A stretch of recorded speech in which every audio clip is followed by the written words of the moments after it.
Alrighty, what's up everyone? Happy Sunday. Hope everyone's doing well. Let's continue. Farewell, my turnabout. This is I believe this is the last trial from the second game.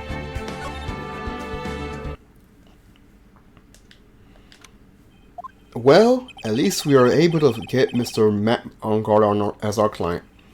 And we know that he didn't do it, which is very important.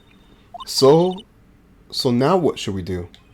Well, the trial's tomorrow, and we only get this one chance. There's only one way to prove Mr. Ongar's innocence. We have to find the real killer. Okay, then let's start looking.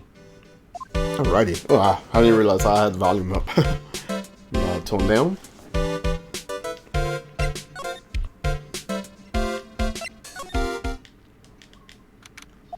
Hey, what do you think you're doing? You can't come in without... Good morning. Hold on, it's you. What's going on around here? I heard poor Juan was killed. Is that true? It's a bad rerun. Is what another Steel Samurai is doing the most evil of deeds. You know, that's not entirely...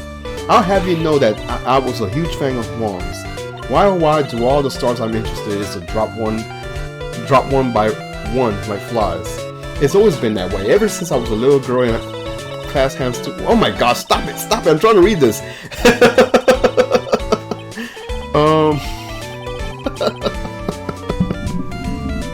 Anyways, actually I wanted to ask you about the murder and what happened. Don't push me, boy. Mr. Nick? I couldn't hear everything she said because she was talking to I know. Miss Obag, could you please speak a little slower? Don't boss me around, you spiky-haired smarty pants.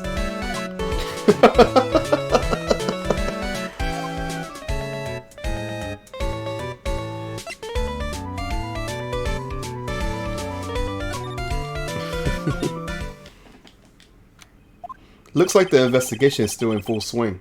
The hotel staff and the police are running around like a bunch of headless chickens. I wonder if we could do any investigating on our own in this kind of atmosphere. Well, gotta roll up with the sleeves and try, I guess.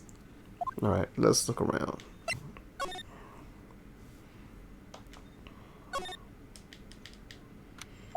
Hey, you're here. Been waiting for you, Mr. Lawyer. Lada. Hey, Mr. Copfella. The thief showed his face. What? Arrest him, put him on trial, find him guilty, give him the death penalty. What's wrong, Lala? Are you feeling alright? Look here, and they're up and down in the mountains, but they ain't here. So why don't you just hurry up and give it back to me, you creep? What is she talking about? What are you looking for? My camera! Camera! It's my lifeblood. I'm gonna die without my $700 camera. Your camera? Look, don't lots of people say the criminals always come back at the scene of the crime? And looky, here you are. Yep, here I am, faced with a lot of trouble. Huh?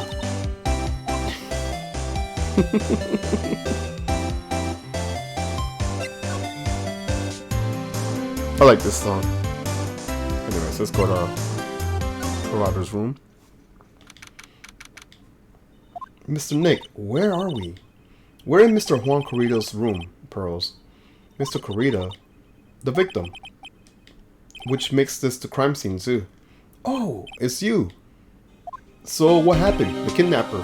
Has he contacted you again? Not yet. He probably won't until Mr. Ongar's acquittal. You doing okay, pal? Hanging in there? I just want Maya to be alright. We don't have a lot of time left, but I'm gonna help you as much as I can, pal. Can you do that, even if you want to look around the crime scene? Just this once. Special circumstances, right, pal? I'll even tell everything I know, but you gotta keep quiet. It's my neck on the line here. Thank you. Oh, that's right. I got you guys a map of the hotel, pal.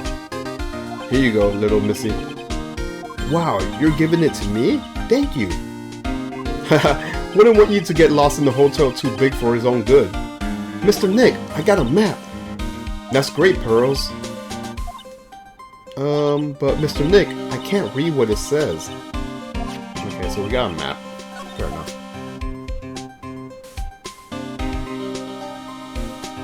Let's see, what can we look around here? Is there anything worth investigating? I see some chips here.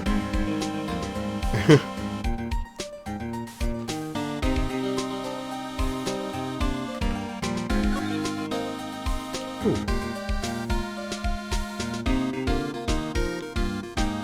Bottles of cosmetics are scattered all over the floor. This is probably where Mr. Kurita fought his assailant. What are those bits of glasses from? A flower vase, maybe? There are flowers on the floor, but I don't know what they are. You don't know much about flowers, do you, Mr. Nick?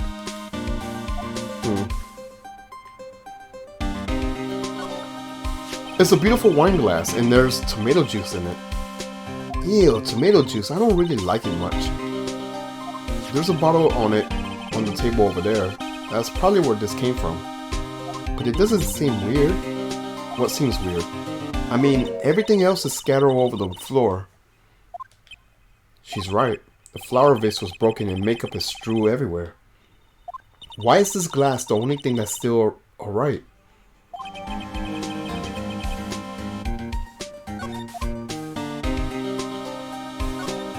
This is a guitar case. I guess a little beat up, but still usable. That's strange. The guitar's not here.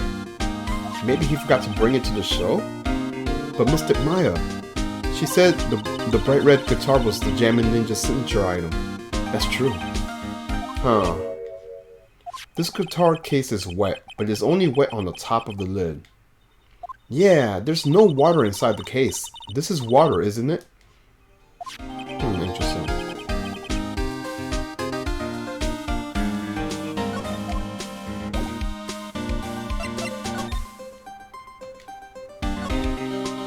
Do you know what the cause of death was?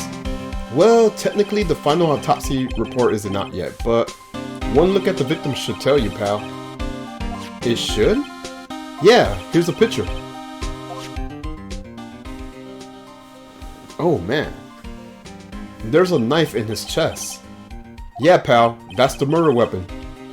So he was stabbed to death? They're looking at the fingerprints down at the lab right now. There was fingerprints on the knife. Yep. And it looks like they're pretty sure they're Mr. Ongar's prints, pal. That's bad, real bad. Why was Mr. Ongar arrested? Because we had evidence on him. Evidence? It looks like the victim, Juan Kurita, really put up a big fight. Yeah, one look at the crime scene and you could tell. There's signs of a struggle everywhere. Well, yeah, during the fight, his button came off. Mr. Ongar says something about a button. Something like one of the Jammin' Ninja's buttons got caught in his hakama. But that's not all. What? There was a witness, pal. A witness? Who is it? That lady, Miss Obag. Please, anyone but her. The prosecution has plenty of evidence to make a solid case. Not to mention there's something around where the Vic was that's kind of a little off.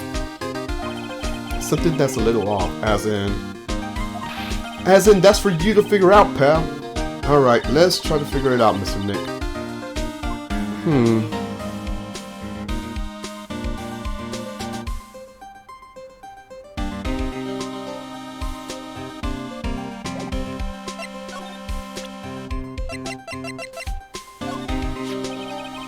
So about this wine glass. Ah, so you noticed it, pal. The whole crime scene was a mess, but this glass was the only thing that was untouched. You noticed that too? No, actually Miss Von Karma noticed it first. Yeah, Pearls noticed it before me too. Hey, wait a minute. So does that mean Miss Von Karma's here at the hotel?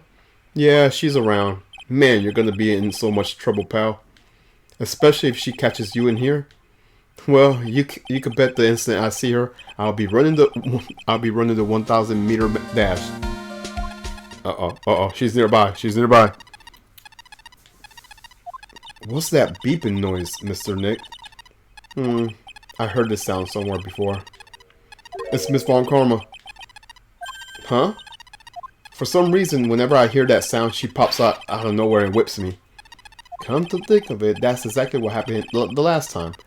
Sorry, gotta make myself scarce. Later, pal. Ow! At last, you reveal your true nature, Mr. Phoenix, right? Would it be too much to ask you to be nice for me, for a change? So you're the type to steal information from the pitiful, hopeless detectives. That's very dishonorable of you. Ow! Hey, don't you dare run away, scruffy mutt trench coat. Ah! I didn't think the detectives on this country could be this pitiful. Ah! Detective, come over here for a second. Oh my gosh, the abuse!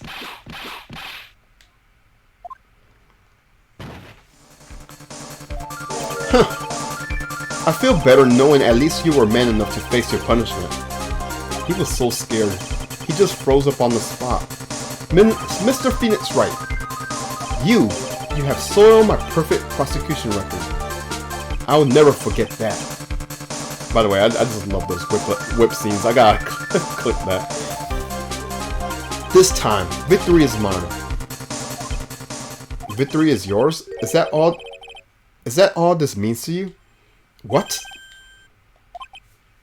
Come, Scruffy. The investigation briefing is about to begin. Yes, sir. This isn't over yet. I swear on my family's honor. What did she throw at me now? What is this? To my dearest Wendy. Okay. Well, I guess this means I gotta get back to the precinct now, pal. If you ever need me, come down to the Criminals Affairs Department, alright? And if you can, try not to let Miss Von Karma see you. Alright.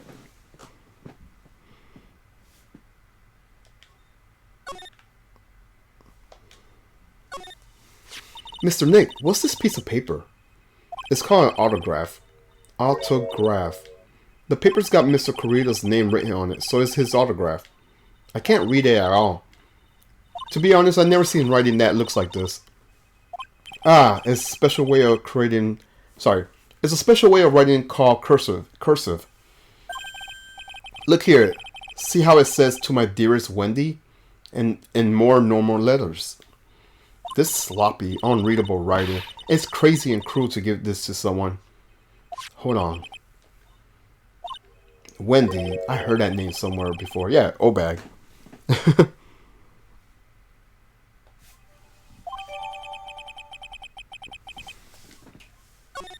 Alright.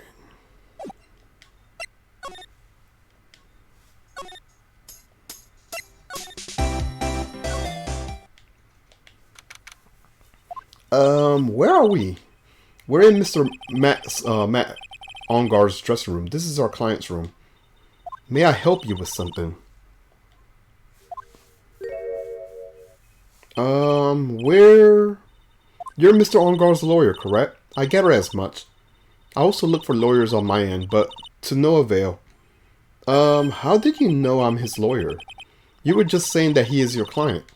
In a situation like this, the only person who would use such a word would be his lawyer. Wow! It's a simple deduction, really. The trial is tomorrow, and Mr. Ongar's situation is looking rather grim. So you came here, one stop in your mad dash to find clues to build his case, correct? Well, you're not totally right, but you're not totally off either. It's either not the time to be showing off, Mr. Nick. I am Adrian Andrews. I hate to waste time, so let's get down to business. Alright. She may be a small stature, but appearance could be deceiving. Alright.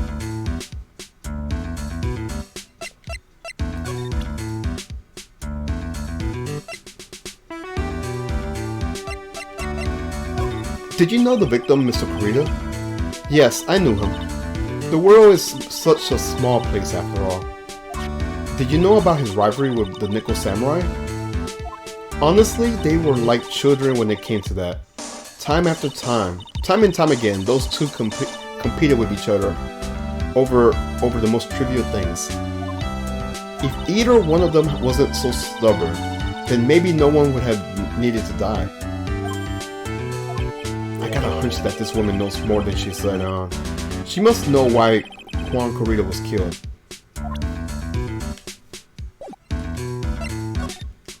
I assume the first thing you need to know is what everyone was doing that night, correct? Yes, that is correct. Then I would tell you. Before the award ceremony, I had dinner with Mr. Ongard. In this very room, I might add. Dinner? What did you eat? One sec.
Alright, sorry about that. Dinner, what did you eat? I told you I hate to waste time with trifling details. If you took a look at the table yourself, you wouldn't need to ask me. I bet she's a lot of fun at parties. When the award show was starting, I headed for Viola Hall. And after the show ended, you came back to this room? No, I had some small errands to run. I helped with the preparations to the lobby. Oh, preparations for the post-ceremony show, I guess. When it was time for the post-ceremony show, I came back to call for Mr. Ongard. After that, I went to visit Miss Corita. And that's when you found this body, isn't it? You really held strong through, though. Yeah, she does seem to be mentally tough as nails. So, about you and... Stop right there. You aren't seriously about to ask how Mr. Ongard and I are related, are you? Sorry. I have no idea how he could choose you as his lawyer. Why did she have to go and say something like that? Mr. Nick, calm down and hang in there. I'll give you a shoulder rub to relieve your stress later, alright? I already gave you my name earlier, but I add that I'm Mr. Ongard's manager. His manager. Speaking of managers, did the victim, Mr. Corita, have one? No, he didn't. He didn't? Global Studio has a very different policy from Worldwide Studios in that Worldwide Studios does not assign individual managers to the stars. I see. This industry is very ruthless and unforgiving. Actually, you look quite ruthless and unforgiving yourself to your poor partner. Dragging a little girl like this, places like this, honestly. You're wrong. I'm doing this to help Mystic Maya. Pearls, calm down and hang in there. I'll buy you a juice later, alright? Did you have any ideas as to why Mr. Corita was murdered? Why would you ask me about such a thing? I'm just doing my job, so do you have any ideas? Ah, you got it.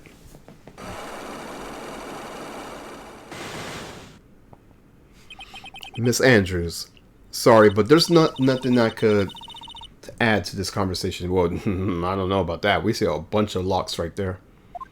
Is it psych lock, Mr. Nick? Yes.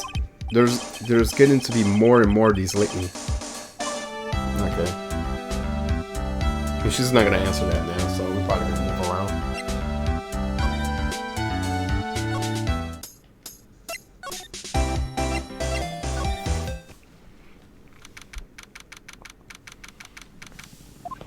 Oh, Mr. Wright, how are you?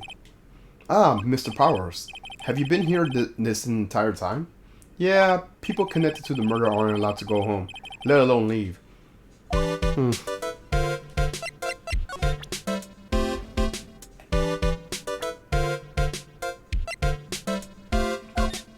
Hey, that's Miss Andrews. She's Matt's manager. Actually, I was interested in her for a little bit. Just a little. So Mr. Power likes this type of woman. What do you know about Miss Andrews? Well, see, here's the thing. I don't really know her, you know? There's sort of a small rumor going around about her right now. Didn't she look like Nina? Yeah.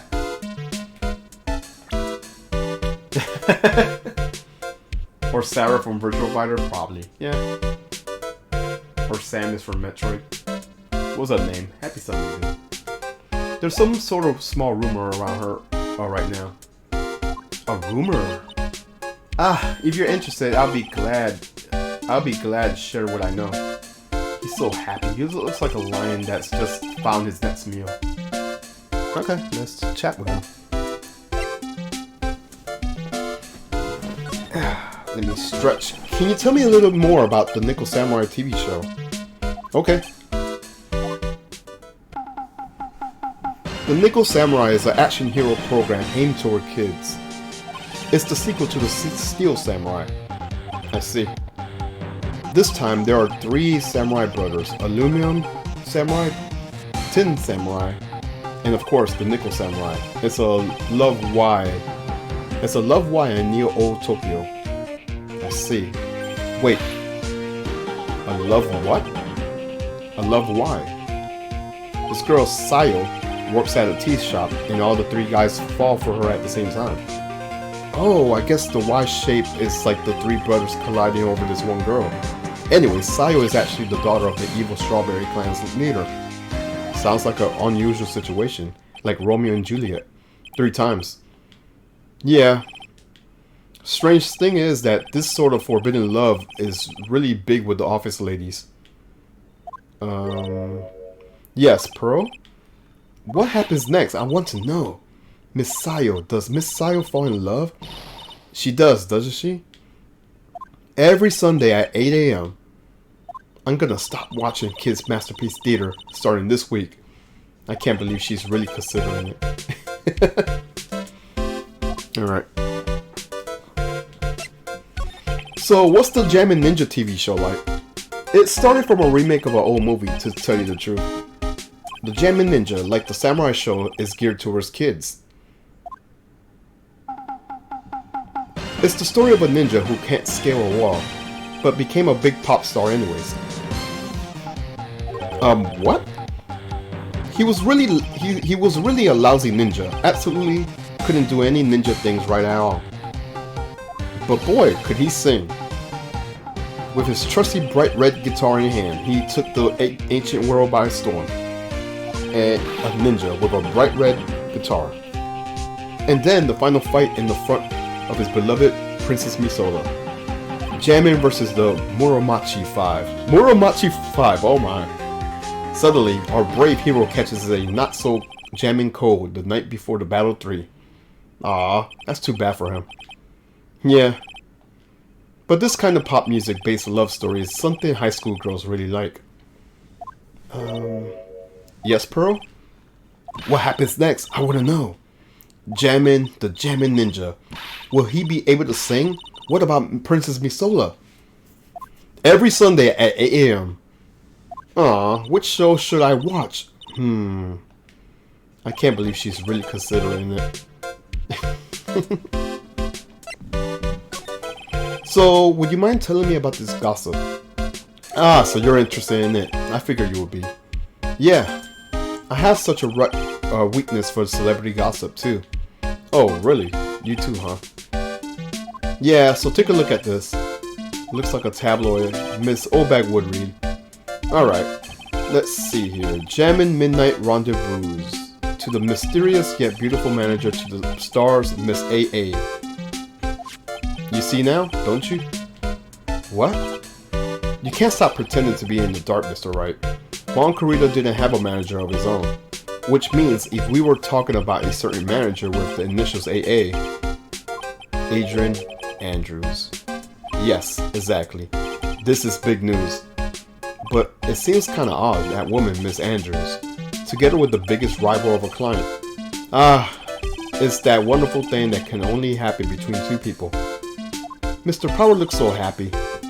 Pros is just following along, not having any idea as to why he's smiling. Well, like the saying goes, one man's garbage is another man's treasure. Okay.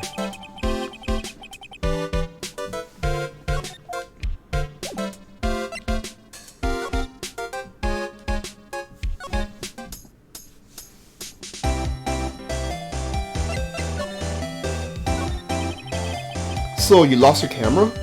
It ain't no ordinary camera. You buy it in the store and it's $1,600 brand new.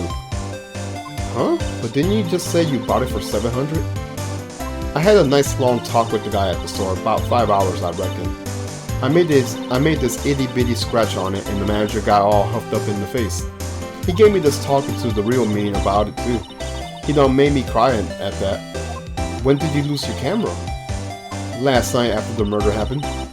Must have been when I was busy running around looking into things. That's when I lost sight of my dear, darling, expensive sweetie. Lala, what did you capture with your expensive camera of yours? I don't rightly know. I snapped a shot of anything that caught my eye. So I don't remember its size. I couldn't get anything for my big scoop. I wonder if Lala's missing camera is even connected to the murder.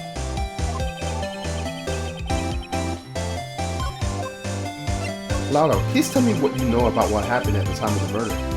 Well, from before the ceremony last night, I was hanging around here in the area.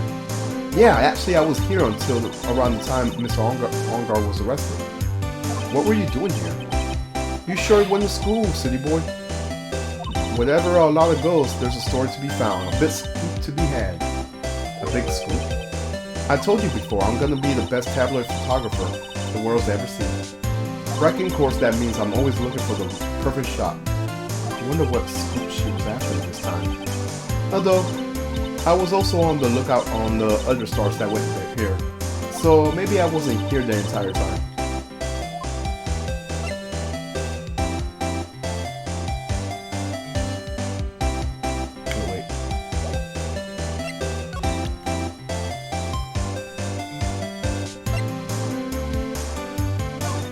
Do you know anything? I told you how many times now, I'm a journalist. I got so much info running laps in my head, I forgot things here and there. Please don't get so worked up over this. Ha! I don't care if you beg me. Be extra tough on kids, that's this gal's motto on learning youngsters. Let's see. Lada, are you sure you weren't here the entire time? So you could take pictures for your big scoop? Well, maybe I was, but that's what real journalists do. I got some juicy inside info, so I thought to myself, why not get a picture for proof? What kind of story was it that you hanged around here for?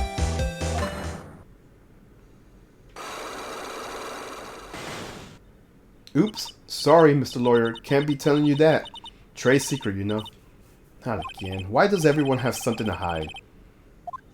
We've been stopped, haven't we? Haha, yeah, take that, Mr. Lawyer. I'm glad someone around here is happy. Miss Lada and your eye roof smile.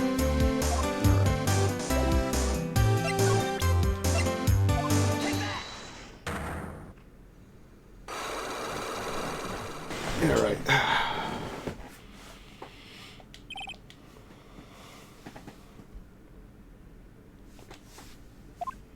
Lana, will you please answer my question? On the night of the murder, why were you loitering around the victim's room? I told you, didn't I, for my scoop? What I want to know about are the details on this scoop. That's not something I can tell you. I mean, that there's my bread and butter. Alright then, an unpleasant tabloid photographer looking for a scoop. I'm gonna say you were looking for a scandal. She didn't like that. Could it be that you, Lotta Hart, were looking for a break with a huge story? Perhaps an unfolded scandal between Juan Corrida and this person.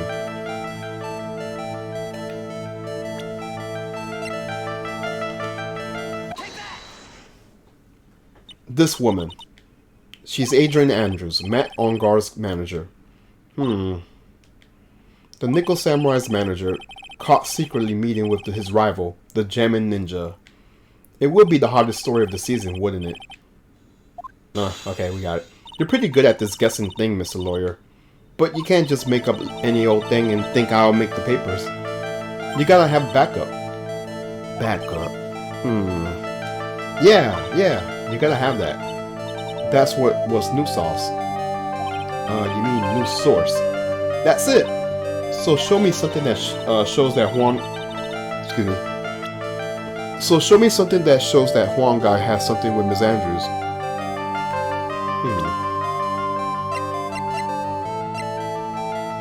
Oh.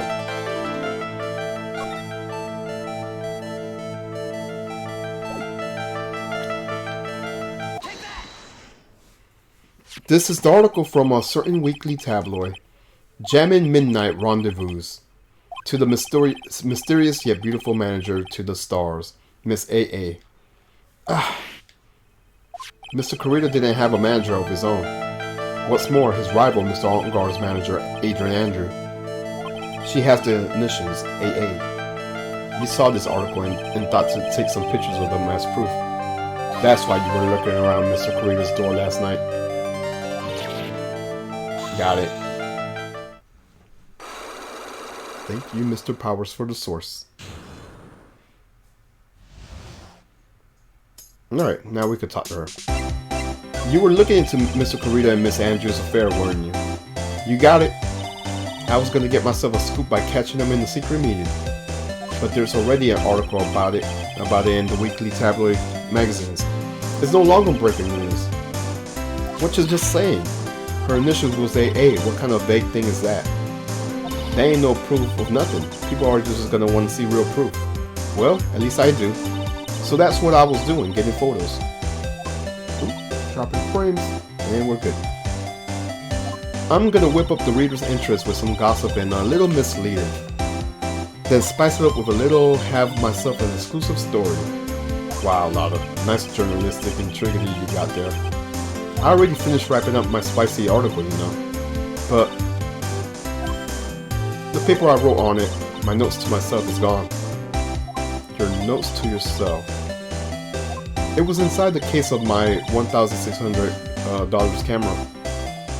They don't run off together. I came here for a big story. They didn't come here to have my treasure disappear on me.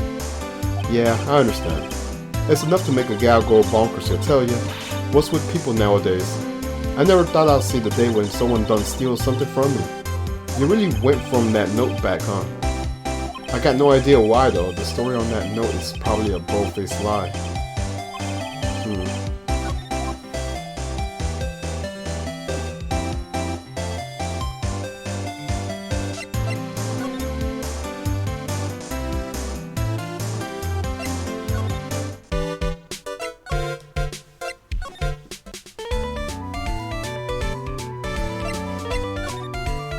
My dear Hammer died a year ago in that dreadful murder, and only recently did I finally find the star that makes this heart go ba-dum again. I don't know what to say. I ask you, why does every star I cheer for always ends up kicking the bucket? I watch your words, no one's gonna get away with saying anything bad about my one, but I haven't said anything. Well, I don't believe a word that woman says anyways. Huh? What woman? That irritating backwater girl with the afro and the horrible country accent. I mean, what is the matter of speaking supposed to be? And why does she never stop? Honestly, women these days, they don't know the meaning of the word modesty. When I was young and maiden, oh my gosh, despise I pressed flowers on the rip. Pearls? Are you thirsty? A little. Okay, I'll go get you some juice or something. Thank you very much. Hey, are you paying attention, youngins, today? So I'm guessing Miss Oldbag heard everything from Lotta. Okay. She looks... I want to ask you about what happened around the time of the murder. I don't know anything about that. I was here getting ready. Getting ready for what? The show, of course. Well, in the press conference afterwards. Cue mysterious music for the magical press conference. Anyways, I don't know anything about the murder. Ah, I see. But But if you're talking about what I saw, that's different. I saw it very clearly. What? I saw the most important moment of the night.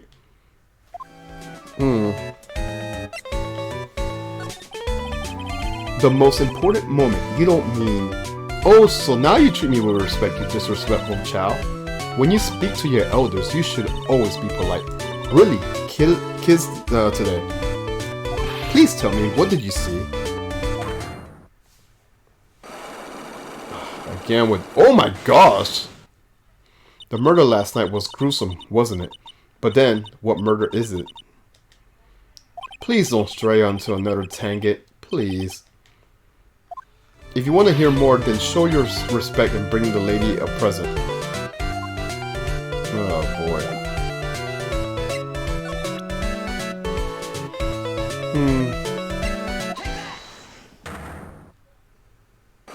She wants a present, does she?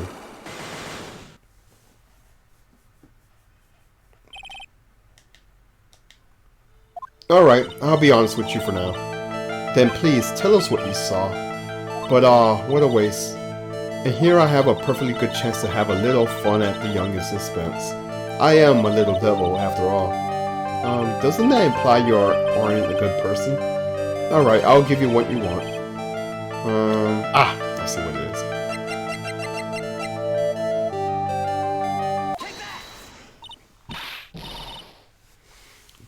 That's Juan's autograph. Yes, it is. And it even says "to my dearest Wendy" on it. And that's me, right? Right? My name is Wendy Oldbag, so that Wendy has to be me, right? Well, it may say Wendy, but somehow I don't think Juan has this Wendy in mind when he signed it. Oh, please give it to me. Let me have it, please. I can't let you have it just like that. Yes, I know. Then how about an exchange? Oh. Wow, she must really want this autograph. My offer isn't good enough for you? Fine, Mr. Wright, you win. Wendy Oldbag ready to open up her heart. All for the dearest Juan. Dang, that was easy.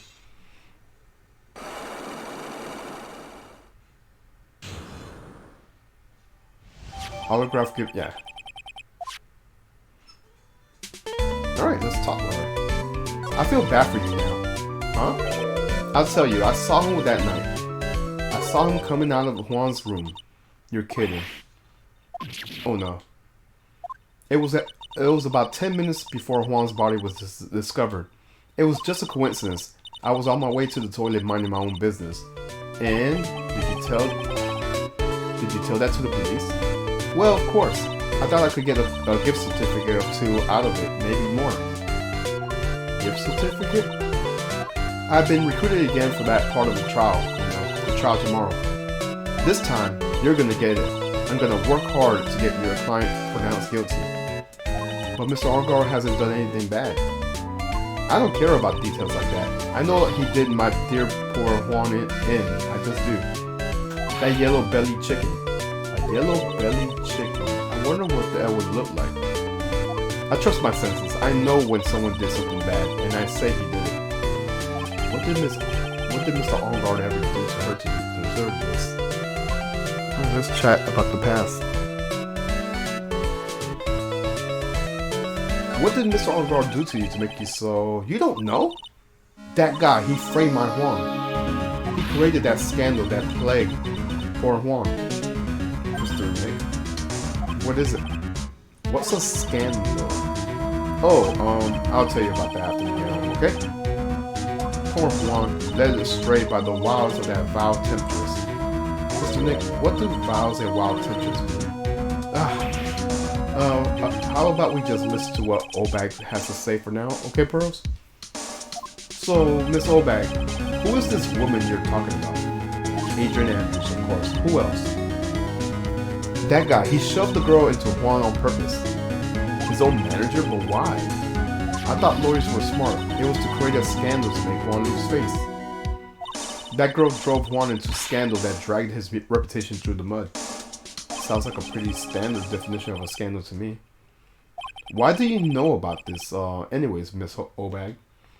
I'm one of Juan's biggest fans. I'm always getting... I'm always out there gathering information. There's nothing I don't know. And do you have proof that Mr. Ongar did what you said? Next week's issue of a certain magazine says so. Of course, a tabloid. Next week. Doesn't that mean it's something people don't know about it yet? Yeah. Why would Miss Obag have information about that, and where did she get it?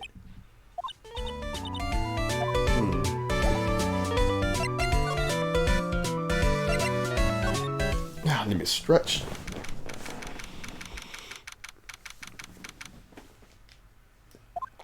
Gumshoe said that there was a investigation briefing. Yeah. Oh, he's back. Hey, so you came, pal. Why the blunt greeting? Because there's nothing to be friendly or happy about. What do you mean by that? Well, things look perfect this time around. The evidence and testimonies are airtight. But, we can't just roll over and die. We have to stay positive. Alright.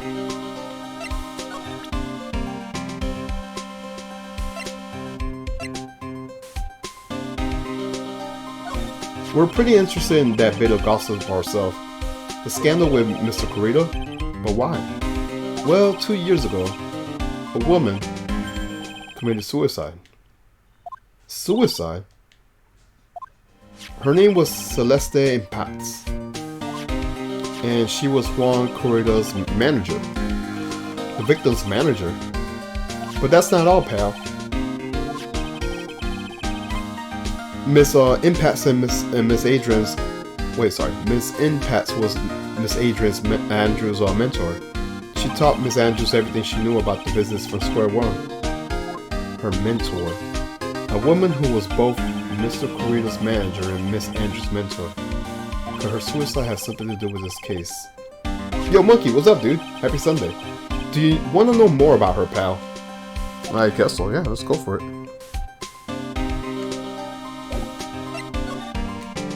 So, what do you mean about this evidence is airtight? I can't give you all the details, pal, but there's 2 big pieces. 2. And both of them are in this photo.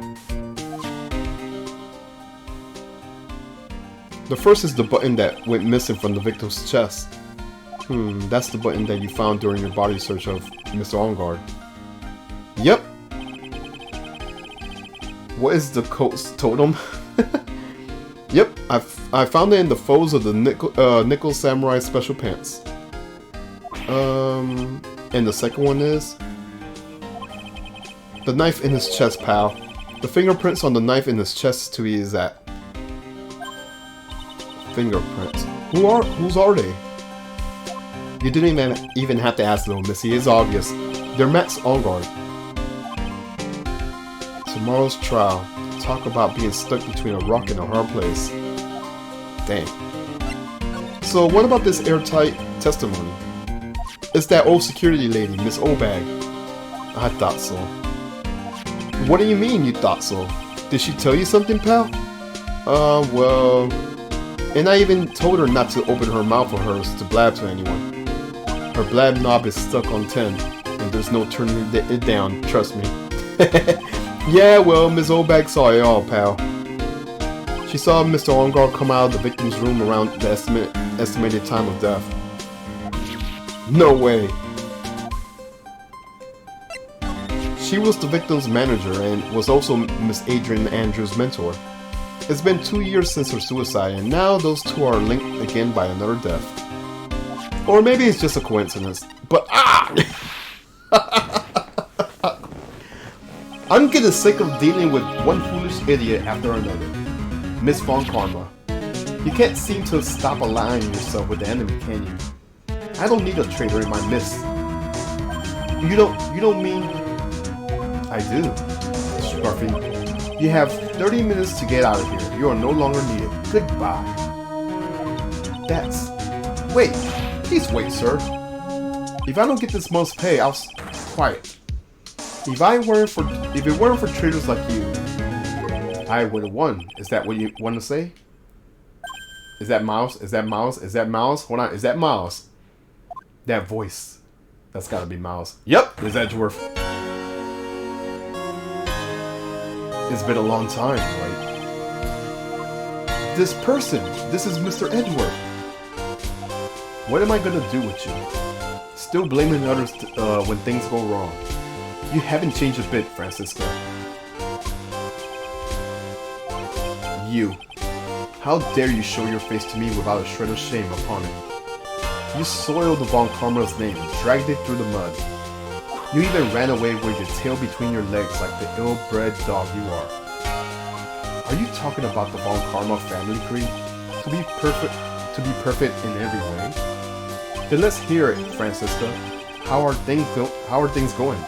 I hear you're having a rough time maintaining perfection in this country. You seem to be getting crushed. Sorry, why did I say crashed? You seem to be getting crushed under the weight of it all. That's why I came back. Keep your assumptions to yourself. I haven't given in yet. I won't lose. This case in mind, I never handed it over to you. Never. Mr. Phoenix Wright, I will see you tomorrow in court. It will be a clinical lesson on the meaning of total victory. Still the same wild mare she always was. I guess we'll chat with Edgeworth.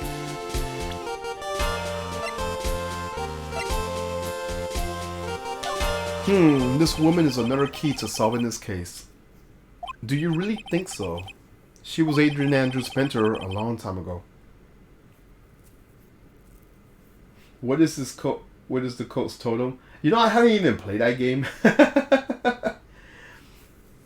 Code of the Lamb.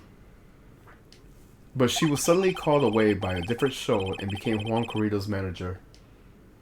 And then a few months later, Celeste Impacts died. But her death was ruled a suicide, right? Yeah, it's a game. I think it's a free game. Yes. But there is still one riddle we yet to solve. A riddle? Her suicide note. It went missing. No one could find it. A suicide note that just vanished. Now let's chat with Miles.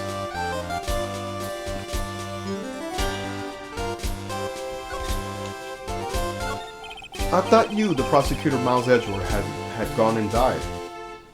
Mr. Nick. I never wanted to see you again.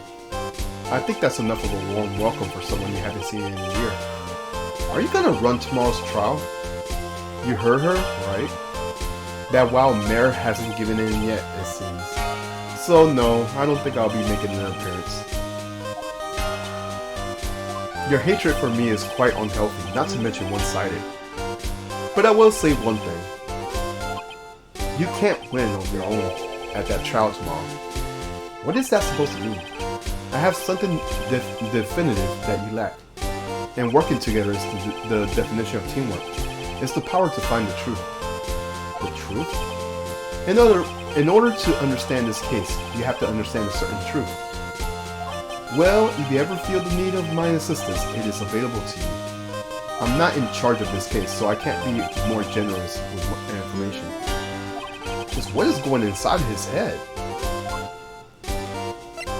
A lot of things may have happened, however, Manfred Von Karma was still my mentor. And a perfect win record is proof of a Von Karma. 1 year ago, you could not establish guilt in a few cases. Are those losses the reason you suddenly disappeared from the prosecutor's office? Did you leave because you had lost your perfect win record? To think your motivation was prosecuting trials was so selfish. It'd been better for everyone if you never came back from the dead Edgeworth. I see. Then let me ask you something. Why do you stand in the courtroom? What is your reason? Why stand in the courtroom?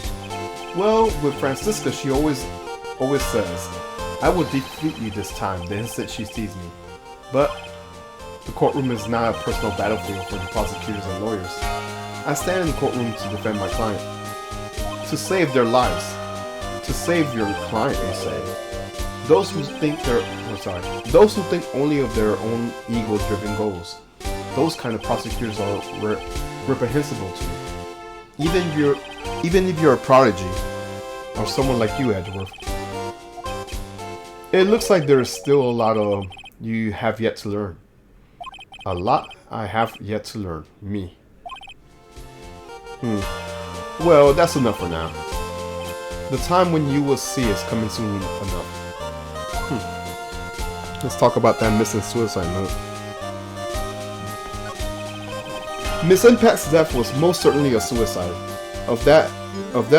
There's no mistake. However, we would not find her suicide note. That's when the police began to suspect that someone had hidden it. The suicide note. But how do you know Miss Impact's has written the note? There was no solid evidence, however. We did find traces of ink on her right index finger, which makes the likelihood of a suicide note very high. But who will hide such a thing? The police thinks that it was Juan Corrida himself. The victim? He was the one who found her body, which makes him the only person who has a chance to hide her suicide note. Mr. Corrida hid his own manager's suicide note, but why? As long as her note is missing, any speculation beyond this is meaningless. For now, I think you should look this over. This is the suicide report. Part 1 anyways. Part 1.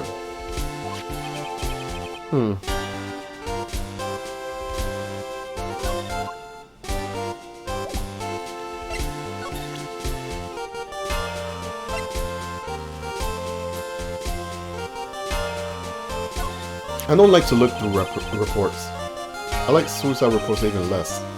Worst of all are the reports that have multiple parts of that one. That has two parts. What you just handed me is the first part of the report. Here's the second part. The second part of the report is about an attempted suicide. The attempter's name is Adrian Andrews. Ooh! Miss Andrews. What did she do? She tried to kill herself. She doesn't seem like the kind of person to try to kill herself, though. You think she's a strong career woman. That's just what she wants you to think. Adrian Andrews. She has a certain secret she's always trying to hide. A secret. Her dependent nature. That's what she really likes on the inside. Miss Andrews, dependent. Talk about the exact opposite of what the woman is.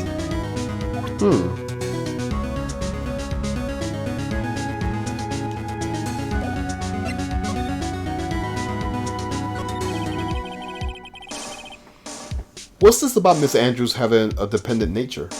Adrian Andrews' attempt to suicide was a few days after the death of Celeste Impax. And why did Andrews think about committing suicide? Because she had apparently lost her will to live. Lost her will, but why would she? Her pillars of strength, her mentor Celeste Impax, was gone forever. That's why. Why would that? Is this what they call following someone to the grave? Oof. After her attempted suicide, Adrian Andrews started attempting counseling sessions. She is someone who needs a person in whom she has trust absolutely. And once she finds that person, she'll do anything she can do to keep them near. Without such an anchor in her life, her crippling anxiety stifles her ability to live. And that's the nature of her dependencies on others. When Celeste Impax suddenly committed suicide, the world before her turned pitch dark. That's according to Adrian Andrews herself. Then that means her super confident attitude is all a facade. She's only copying her mentor's behavior to hold herself together. How terrible.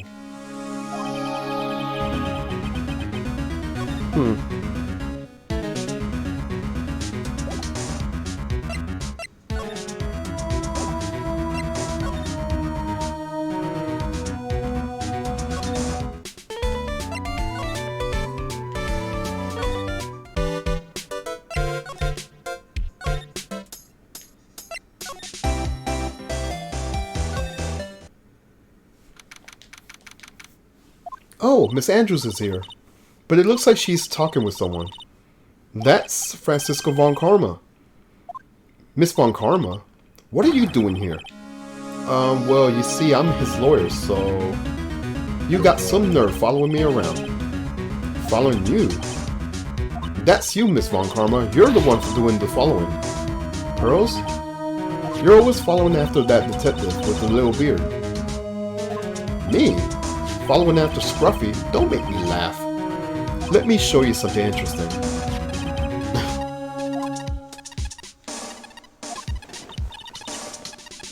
What's this? I'm drinking some water real quick. Electromagnetic receiver.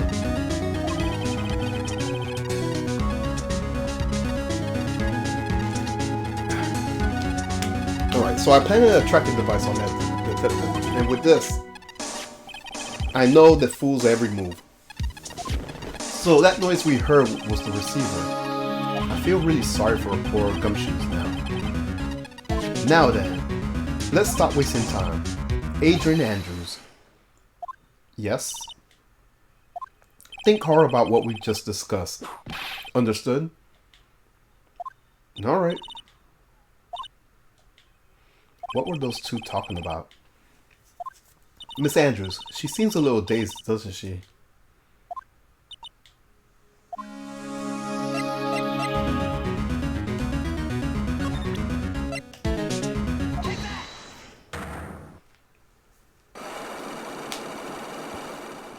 Alright, she has a lot of secrets and lies. We have to break those. Why was Juan Carita murdered? If you ask me, I think you know the reason he was killed. Why are you hiding things? Don't you realize you're putting Mr. Ongar's life in danger by your actions? Why do you ask questions for which I have no answers? The truth is, I was not close to Mr. Carita. You were not that close. That's right, I've never been good at being intimate with another person. You're not good at being intimate with another person. Somehow I highly doubt that. Alright, let's where's that magazine? Is it this one? Ah, here it is. You and Mr. Carita had an intimate relationship, did you not? A silly third-rate tabloid article. If you even had half of your wits about you, you wouldn't believe such rubbish. Well, it seems quite a few people has already bought into the story. As to be expected in a world filled with crooks and liars. Note to self, stay on our good side. In any case, I despise interpersonal relationships like that. Let's see, however, what if there was a need for you to get close to someone? Me needed to get close to Mr. Carita? As there was ever such a need. Didn't you get close to Miss Carita for this person's sake? Let's see the profiles.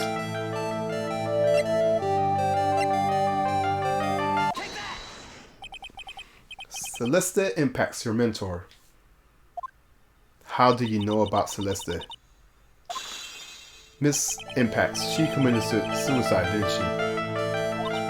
But it looks like no one knows why. Right before her death, she was Juan Carita's manager. So I believe you got close to Mr. Carita so you could find out more about her suicide. You have a great imagination. You may have a future yet as a slimy muckraker for a poacher third-rate tabloid.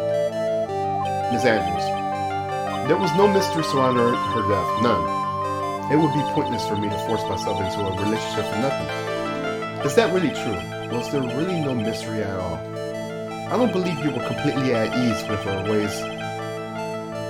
the ways her suicide was resolved.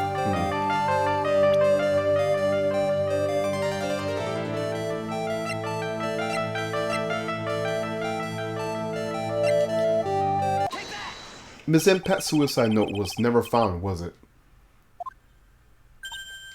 It looks like the police were under the suspicion that someone hid it. Like maybe the person who discovered her body, Mr. Carita. Juan? And Miss Andrew, I believe you thought the same thing. That is why you became intimate with Mr. Carita. We just found the truth. I sat by quietly and listened to your insulting ramblings long enough. It's true that Celeste was my mentor. However, allow me to say this again. It has nothing to do with me. I didn't even know that her suicide note was never found. I'm a person who doesn't care about what goes on the lives of others. That's the impression you'd like to give, however. I don't think that's who you really are. What? I have evidence that says otherwise. This is proof that Celeste Impacts was someone very special to you.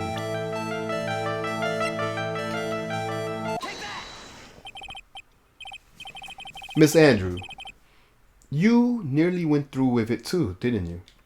Went through with what? Ending your life. Miss Andrews, you look and act like a very strong woman who has it all together. You don't ask for anyone's help, relying only on yourself.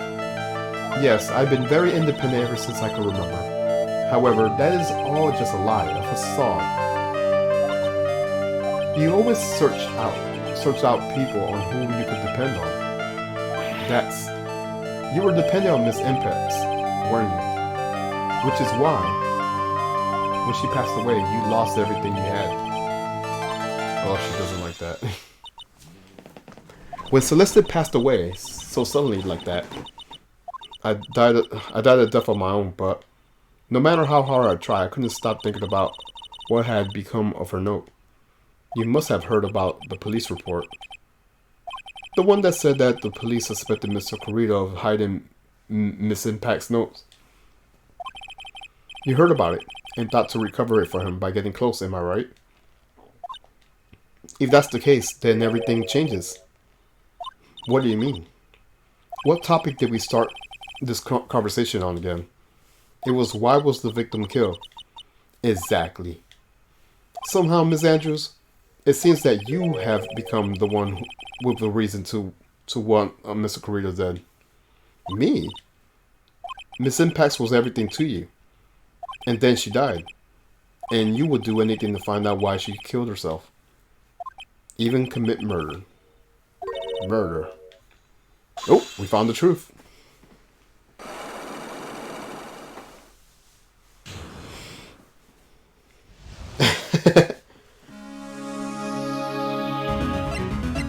It's true. I'm a woman who could only live in insecurity. I'm physically small and I don't really have a lot of self-confidence.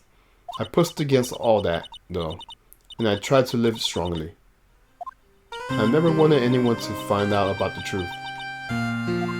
Miss Andrews, this one thing, it's the one thing I wanted to take with me to the grave.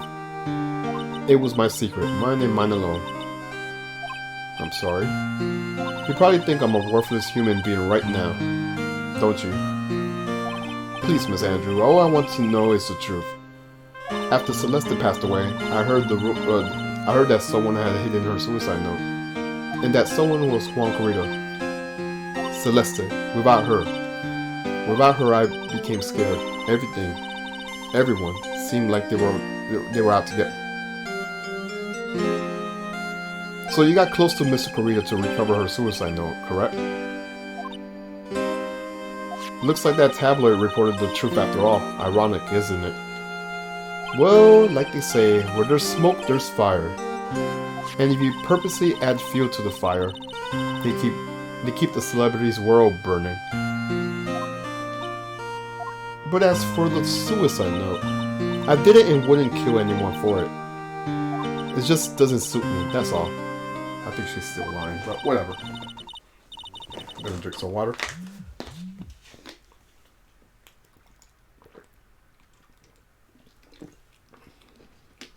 Well, that's enough for now. I still have work to do, so I understand. Oh, I have one small favor to ask. My attempted suicide, I'd like for you to keep it a secret. Miss Andrews, if people found out about my weakness, I would sooner choose to die than live. Alright, I understand. We'll keep it a secret. Miss Andrews, I guess she's the overthinking type. She's probably never say anything without carefully thinking it through first. Alright, thank you for your discretion. Mr. Nick, can I ask you something? What is it? Miss Andrews has been playing with that card in her hand since a little while back. That card. Yeah, I guess she has. Miss Andrews, what is that card you're holding? Huh? Oh, this. I don't quite know. It just happened, it just suddenly appears in my handbag. What is it? It looks like a seashell. That's what it looks like, doesn't it? I honestly don't remember owning this card. I wonder where I picked it up from. Her not remembering something clearly sounds like it would be a rare occurrence. Well, I must be off. I leave Mr. On Guard in your capable hands.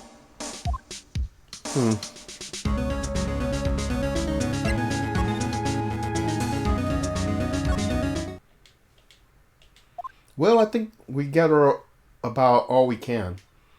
What about Mystic Maya? Is she alright? Oh, Pearls, she looks so worn out by this. She hasn't slept out and all of it, and it has been walking all over the place with me today. What's wrong, Mr. Nick? Let's go back to the office for a little while. You're really tired, right? Oh, no. I'm okay, really. I'm fine, really, I am. You don't look fine to me.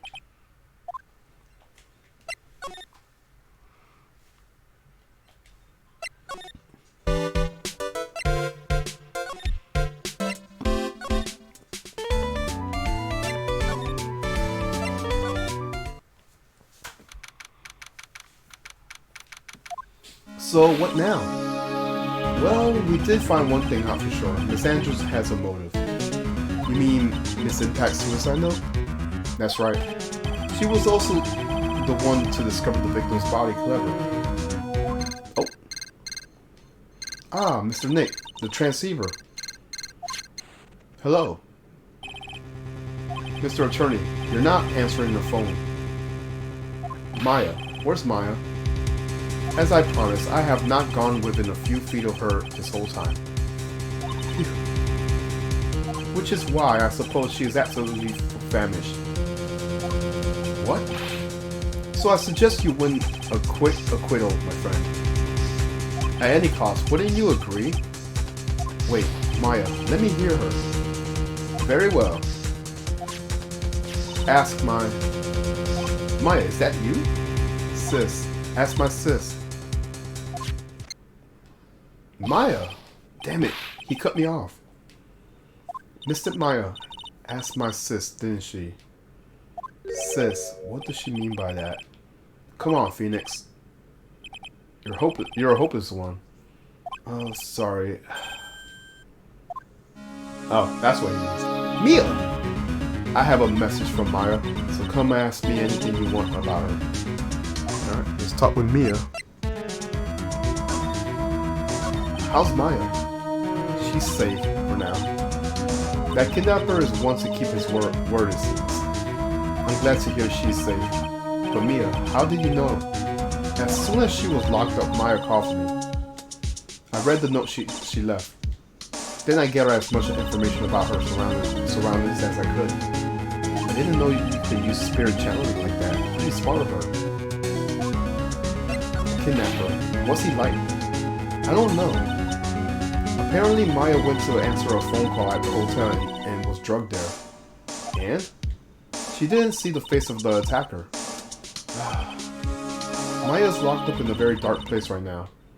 I'll tell you everything I heard when I was with her. When you was with her. Alright.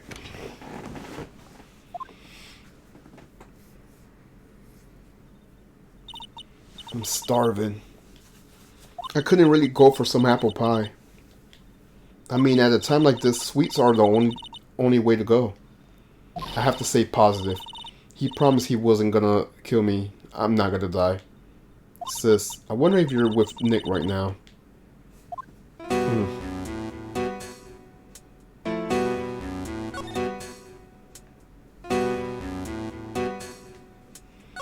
Huh? Someone dropped a card here. And it kind of looks like a business card, but there's no name on it. That's that same seashell. It's a picture of a seashell, I think. What a strange card.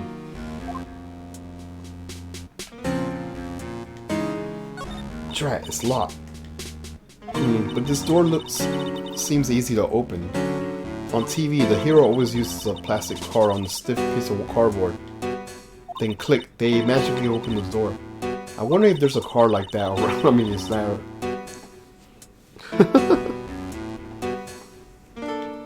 Ah, that's it. This shell car. If I use this, maybe I can get the door open. This might be my key out of here. I had a feeling this car might be useful. I'm such a genius. Alright, now if you excuse me, Mr. Kidnapper. I did it. Okay, now I'm getting the heck out of here. I shouldn't keep Nick waiting, or worried. To be continued.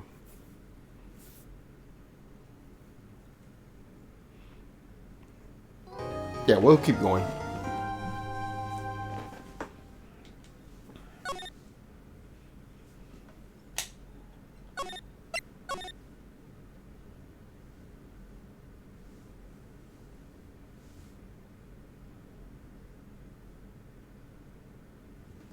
Alright. I just want to make sure I saved. Alright.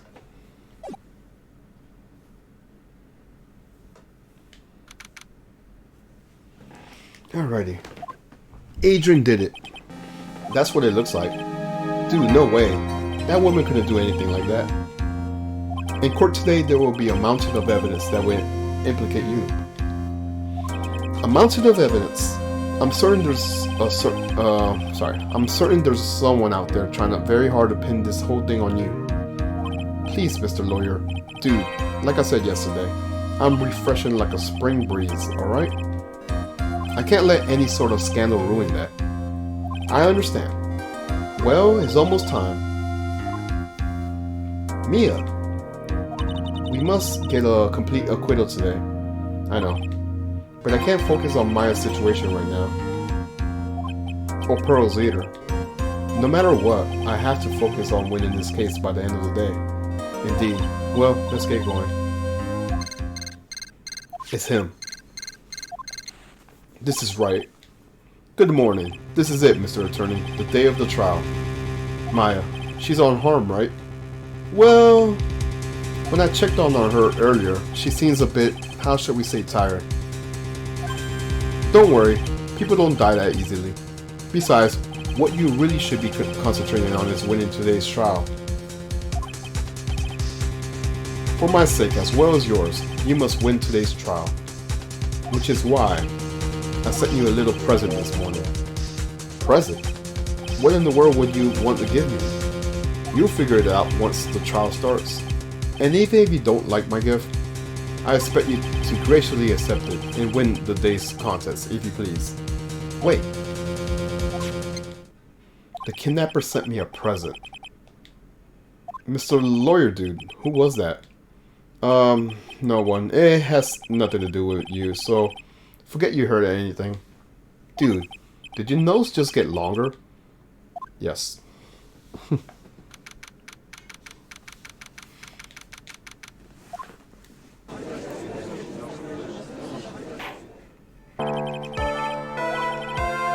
The defense is ready, and there's no one there. I say, Mr. Wright, what happened to Miss Von Karma? I don't know, Your Honor. Why are you getting mad at me? Your Honor? Please be quiet, bailiff. The court is in session.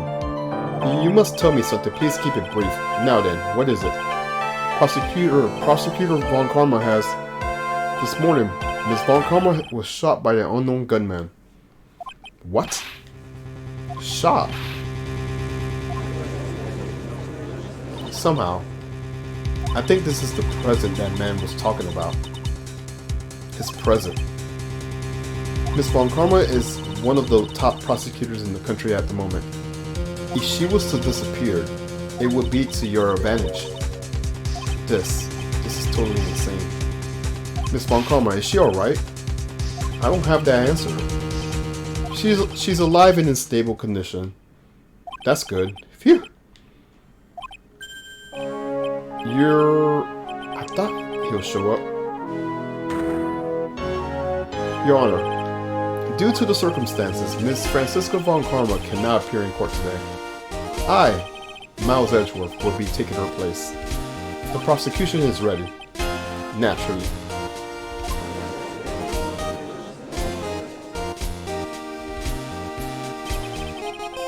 Miss Von Karma was shot in her right shoulder and is currently undergoing surgery. Luckily, I have looked this case over and I am familiar with the details. The prosecution seeks to prove the guilt of Mr. Matt Ongard. The court acknowledges the prosecution.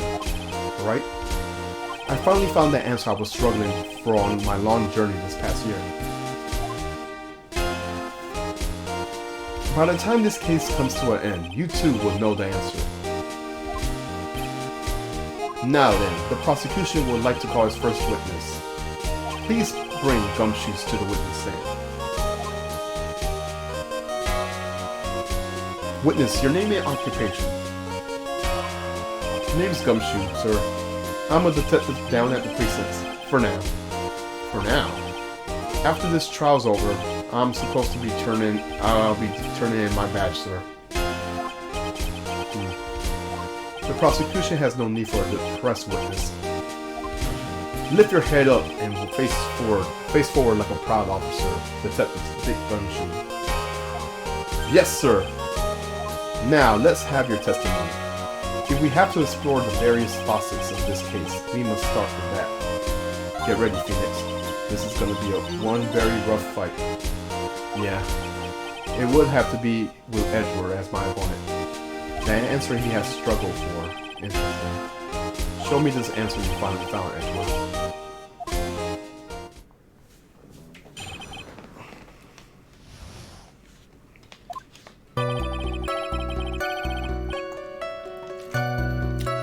This murder happened after the Heroes of Heroes Award ceremony, sir. The victim, Juan Corrida, was found dead in the hotel room. After looking into the cause of death, we believe he was definitely murdered, sir.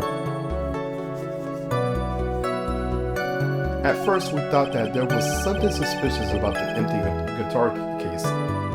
However, we later found out that the guitar case has nothing to do with the murder. Okay, simple testimony. After the award ceremony ended, the victim was alone in his room. Yes, sir. Both the victim and defendant went alone in their rooms, sir. I see. Mr. Wright, you may start.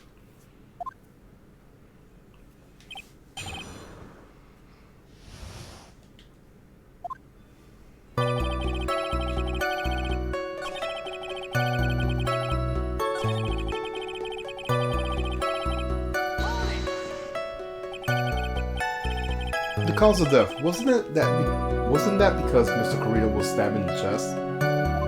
Only a careless amateur would believe something so brainless as that, pal. Take a good hard look at the crime photo. Now, real pro's attention will be drawn here to this bandana. Banana?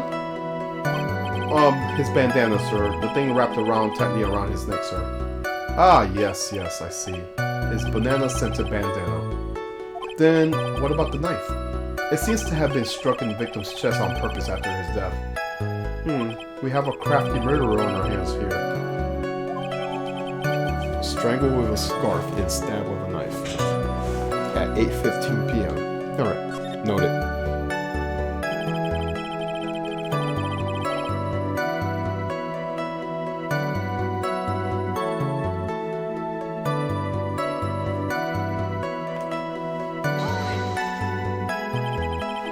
And why did you think that? Because it was empty, pal. The Jammin' Ninja doesn't go anywhere without his bright red guitar. And we couldn't find it anywhere on the scene of the crime. Oh, then how about this theory? A fan really wanted the guitar and did the crime to get it. How's that? We thought of that too, but... The only fingerprints on the guitar case were the victims. Only the victims, huh? I see. That's so much for my theory now.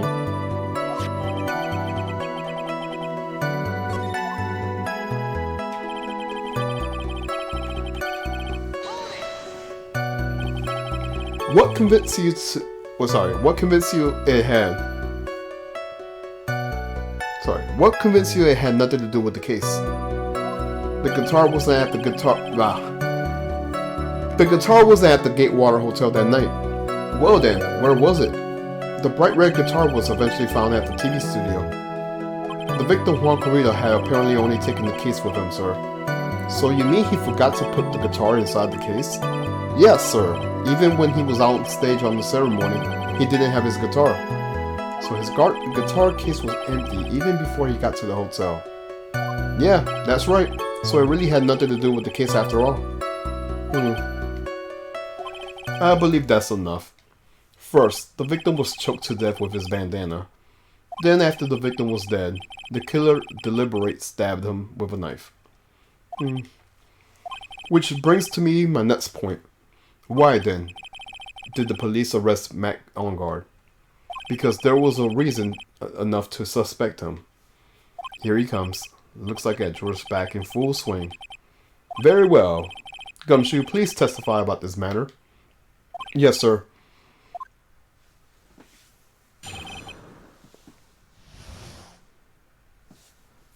Okay. So Mac Ongard and Juan Corrida were huge rivals with each other. They each thought the other guy was in his way.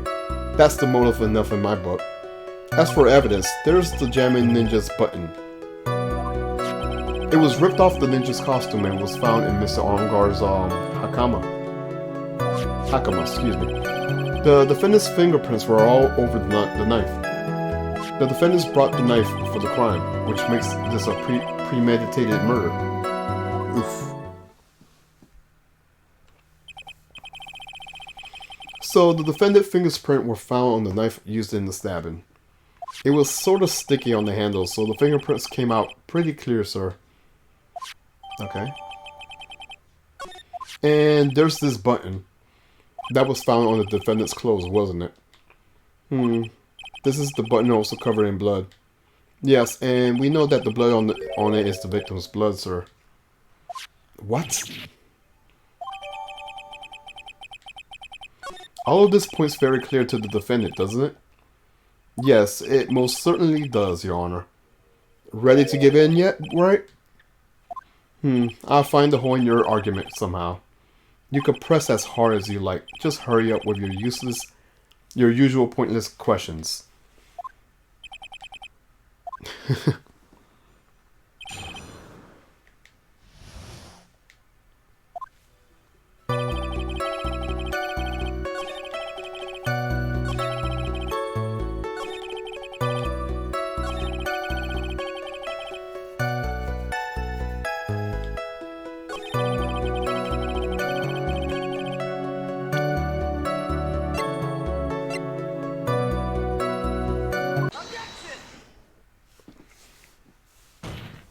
Wait a second. What? So the basis of your argument that this was a premeditated murder is simply that my client bought a knife beforehand. That's right, pal. The defendant did not buy this knife. Huh? Take a good look at the handle of this knife and you'll see what I'm talking about. Yeah, they have the Gatewater Hotel name on it. Huh? It has Gatewater seal set into the handle. Gatewater. I think I heard that name somewhere. Yeah, the hotel that they're staying in. That's the name of the hotel. The Gatewater Hotel. Oh. The murder knife was actually property of the hotel. Which means this murder was not premeditated.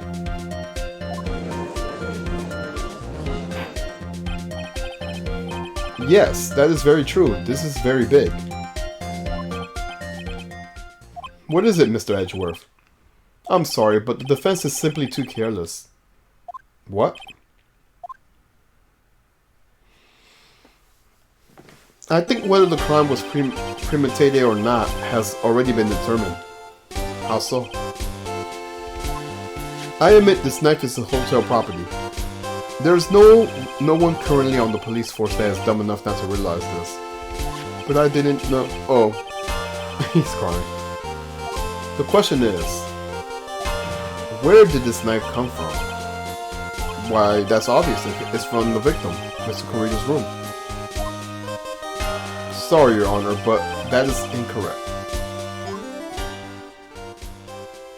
The victim ate a last meal before he was murdered, with that being the case.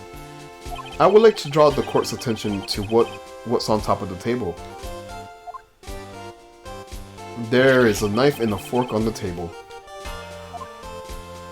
Then, where in the world did this knife come from? If it pleases the court, I would like for us to recall the room for the defendant, Mr. Matt Argonne. Especially what was on top of his table. Ah, I see the fork but no knife. There is something missing, perhaps a single knife. We investigated the leftover dishes for fingerprints, and while we were investigating, we came to the conclusion that Mr. Matt Ongar's knife was missing. Mr. Ongar had gone to the victim's room with the knife he has been using during the dinner. Why would he carry a knife onto a visit? To kill, of course.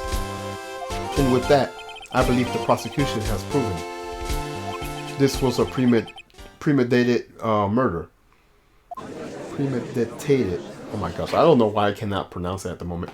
Anyways, amazing, Mr. Edgeworth. Absolutely brilliant. A brilliant, clear deduction. It seems like Edgeworth has this plan from the very beginning. This must be one of those traps, and I just walked into it. A murder weapon with fingerprints and a button from the victim's costume. There is quite a sizable amount of evidence here.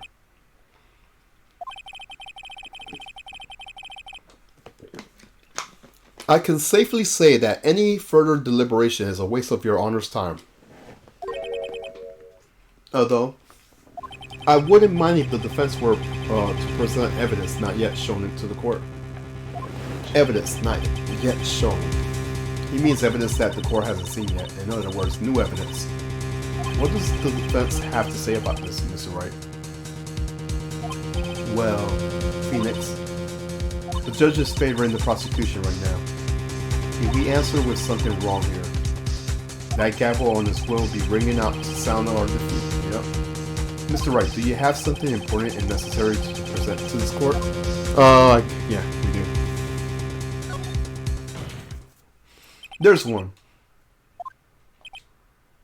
One piece of evidence that catches my attention. Something that this court has yet to see. Mr. Wright, I will say this one more time. I do not feel this trial needs to continue at all. However, I am giving you one chance, and only one. What the judge is saying, right, is don't try pulling one of those usual bluffs here. If I mess this up, it's curtain for all of us. You may now present one, and only one piece of evidence. Oh my gosh, look at the damage right there. Now then, what is the important evidence that you must show to the court?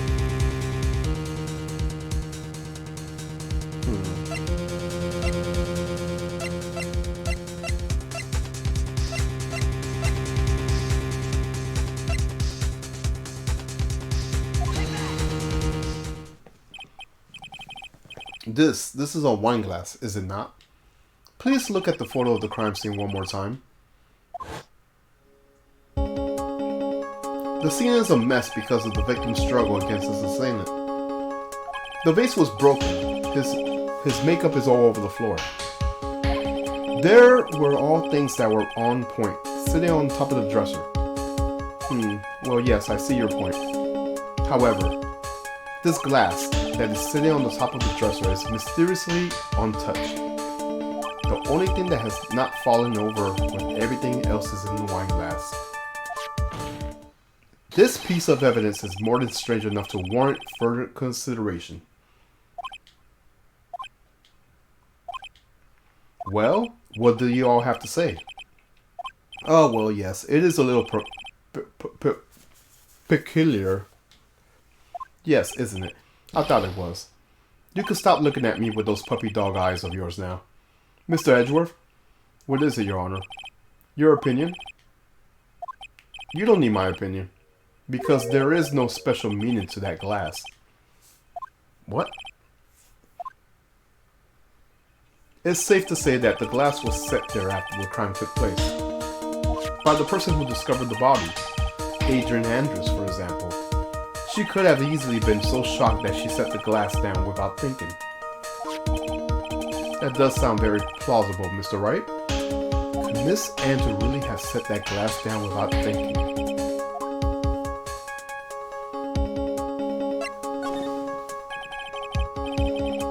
If I appear weak here, the trial is over. I could look for my proof later. For now, I should trust my instinct and point my certainty. They just fall for it, if you're thought-provoking enough. The defense would like to challenge the prosecution's theory. We would like to see something that proves that it was Miss Andrew who set the cup on the table. You turned the situation on its head yet again, as usual. Mr. Edgeworth, do you have any proof to back up your claim? There's no way he has any. He's just bluffing. Unlike Mr. Wright, I never said anything unless I have the evidence to support it. What? You're not thinking hard enough today, right? Did you think this wine glass escaped my notice? Then, of course it has been already inspected for fingerprints. There were only one set of fingerprints left on this wine glass. Only one? Well, whose was it? They were not the victims nor the defendant. Rather, they were of Adrian Andrews. What? Okay, so that's updated. That is why I said that the person who discovered the body has left it there. Are we done yet, Mr. Wright? I can't believe I fell into a trap. Miss Andrews was probably holding the glass when she went to see Mr. Corita. But upon seeing his dead body, she was stunned and set the glass down on the dresser. What you just said makes a lot of sense.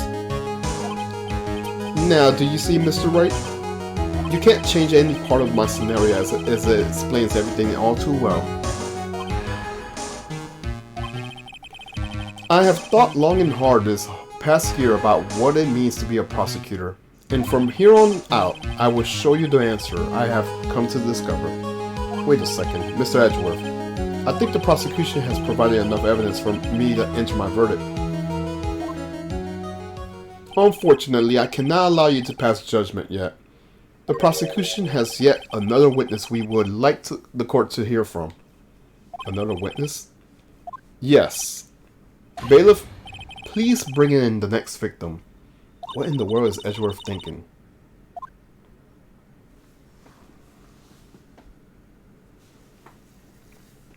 Now then, witness, please state your name and occupation.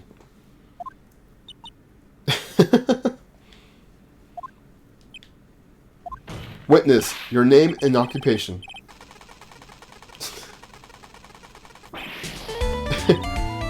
Gotcha. I wonder what happened to that calm composure he had earlier. Right?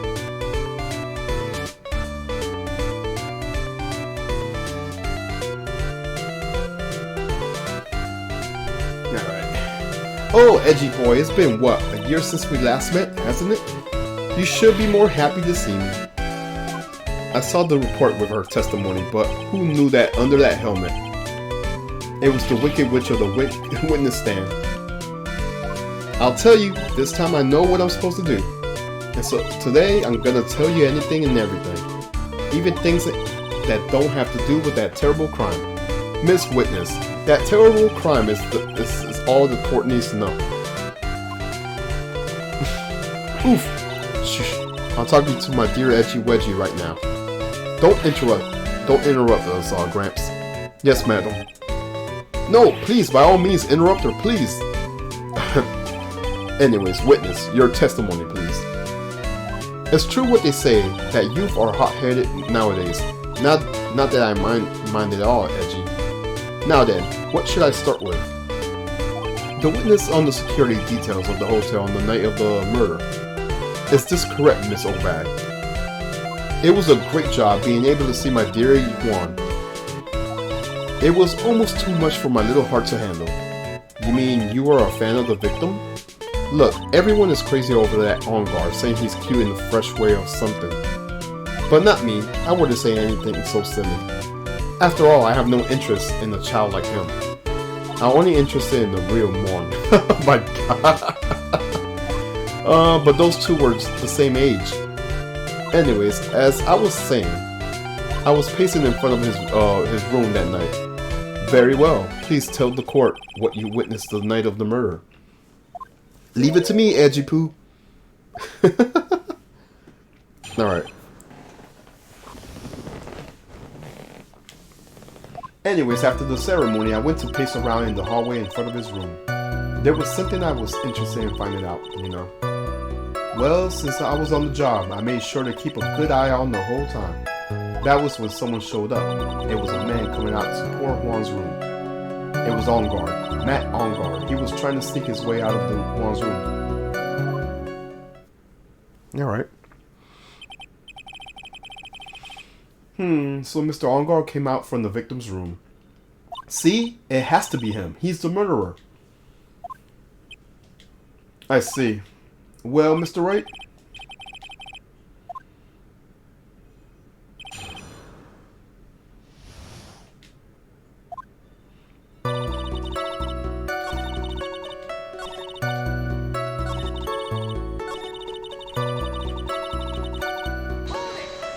You saw my client. Are you sure about that?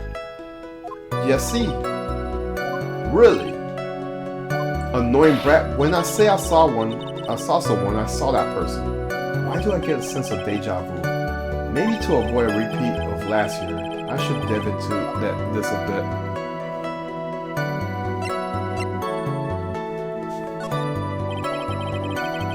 Please tell the court about the man's clothes in detail. What a troublesome man you are. Really, as if something like that matters. But it does. Now, what was it? Oh yes, it was that thing. What thing? That gaudy thing he's always wearing, that racing jacket. He was wearing that at the detention center too. That thing's meant for nothing but the seducing women out of their pantaloons. Man. Right. So, Mr. Wright. Was this testimony just now important or relevant in any way? It has to be important. Of course it was important, Your Honor.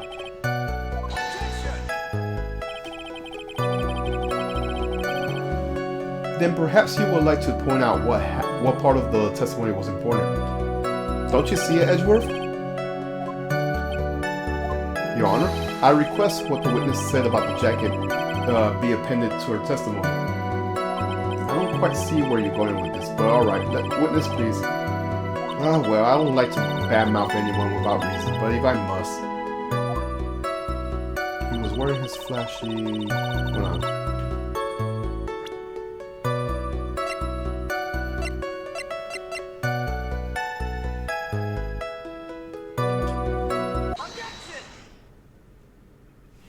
Miss O'Bag. What? Don't say my name for no reason. Do you know what this is? It's button number 2 on the Jammin' Ninja's costume. Now I know she's an obsessed fan. She identified it in a single glance. Give it here. Give it here. If you don't give it to me, I'll punish you with this. Wow. She really is a die-hard fan to a button covered in blood. This button was discovered on Mr. Ongar's body during a full body search. See? This button proves beyond a shadow of a doubt it was the rascal, Ongar. It was caught up in the pleats of his nickel samurai hakama pants. See? And Ongar is the nickel samurai. Witness. Now, it may just be me, and I do have an active imagination. But just now, didn't you just say that the defendant, Matt Ongar, was wearing his usual racing jacket?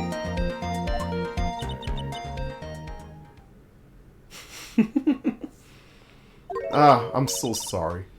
Sorry that you judge people based on what they wear. If I wore those I can't read what she says.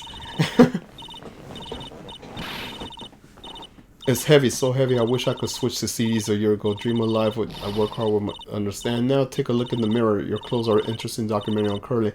You should tip a edgy. I can't read all this.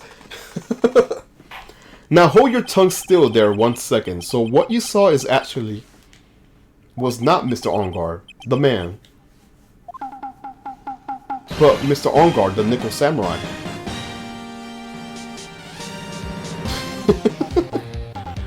But when you think about it,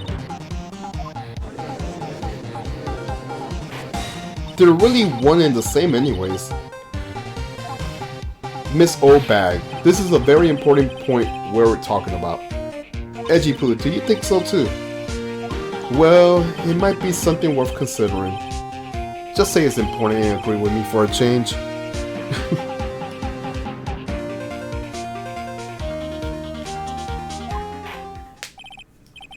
Witness, think carefully and try to remember as much as you can before you testify.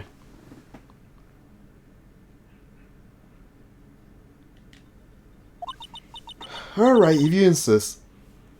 I should be the one signed, not you. Alright, who did you see, old bag? On guard, on guard. Yes, now I remember. The Nickel Samurai. That's right, it was the Nickel Samurai. Yes, it would have been convenient for him to wear his costume during the murder. He had to go to that post-ceremony stage show right after the crime, you know. So he must have worn that Nickel Samurai costume when he was stabbing poor Juan. I knew it. I knew you'd say he was inside that costume. What?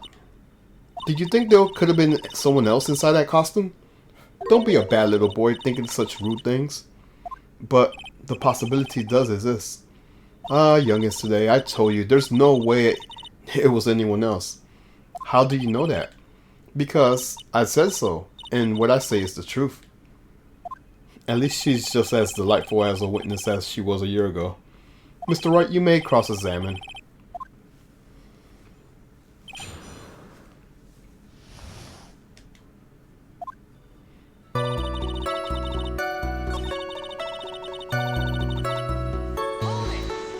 Be a little more careful with your testimony, please. Not too long ago, you said he was wearing his racing jacket. Now he's not. Not too long ago? Then let me ask you this. When you were itty-bitty, what was your grand dream? Huh? What did you want to be when you grew up, whippersnapper? My dream, huh? Well, I wanted to be a Judge Wagner, hero of the public court, so what? See? And look at where you're at now. You're not Judge Wagner, or are you? Are you? Well, what I said earlier. Who puts on any weight into things like that? The now is everything. I can't be held responsible for the past. Since when did court become theatrics over testimonies? All that matters is that man was inside the costume. Isn't that enough? Yes, it would have been. Oh, I got a trophy.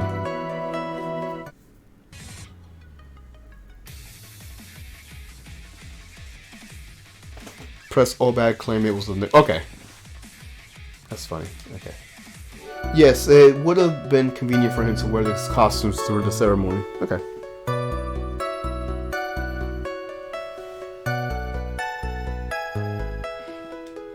He had to go that post-ceremony. Okay.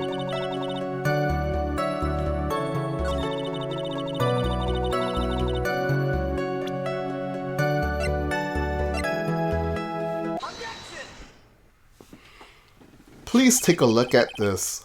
Yeah, so it's a knife. Big deal. If you're trying to scare me with that, I'll have you know it won't work. No, that's not my intention, Al. That's the knife that was used at the murder, correct? Your Honor, do you know why this piece of evidence is important to this case? You don't even have to ask. It's because the defendant's fingerprints are on it. Is that what you're driving at? That is exactly what I'm driving at.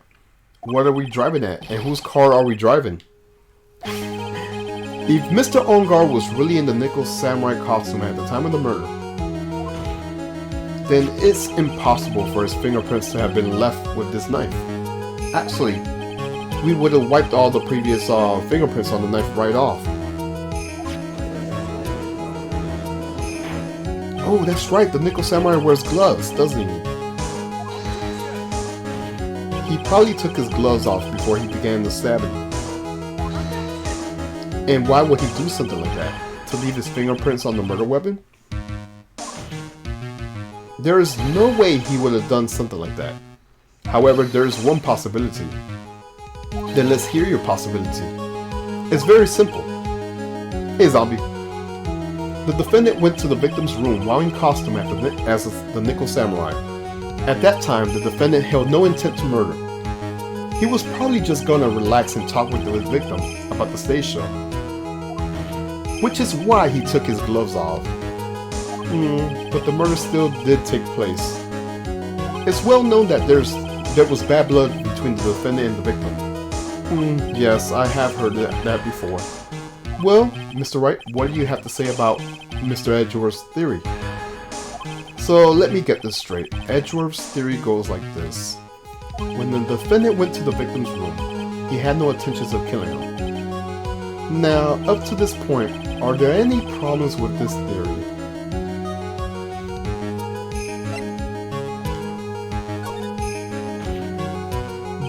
This theory contradicts something in an earlier testimony. What are you babbling about? Now, for argument's sake, let's suppose Mr. Ongar was the killer, if that's the case. I think it's impossible for the killer to have gone to the victim's room without intent. So, you're talking about the knife, right? This knife, this was used by Mr. Ongar at dinner. Yes, we did establish that.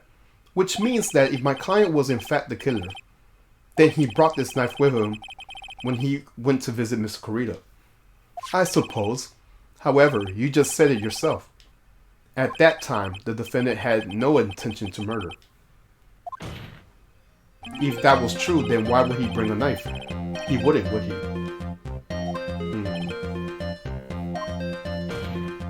Which means, Mr. Edgeworth, your theory was flawed from the supposition one. I can't even say that word. And one more thing.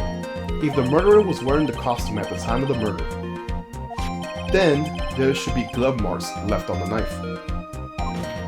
Which means the defendant's fingerprints should have been all over like bees on the hive. And that brings me to my final point. This knife was planted by the real killer to hide their identity and mislead us.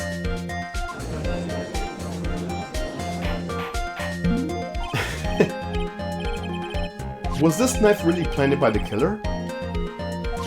Why would the murderer do such a thing? Obviously to frame him. It's to frame my client, Mr. Ongar, of course. To frame. Aren't you forcing the interpretations just a little too hard on this one? But we just established that the witness saw the Nickel Samurai in costume. And if that was true, then there shouldn't be a single fingerprint on this knife. Ooh, he didn't like that. Witness! Looks like I made your life a tiny more difficult, huh, Edgy Poo? Did you or did you not see the Nickel Samurai? Well, I guess at first I might have forgotten, but... Are you saying you mixed up Mr. Ongar with the Nickel Samurai, his character on TV? But I mean, I can't really do anything about that now. Look, I was waiting around in the front of those doors because, well, I wasn't waiting around for the Nickel Samurai, that's for sure. She wasn't waiting for the Nickel Samurai. Alright then, Who are you waiting for?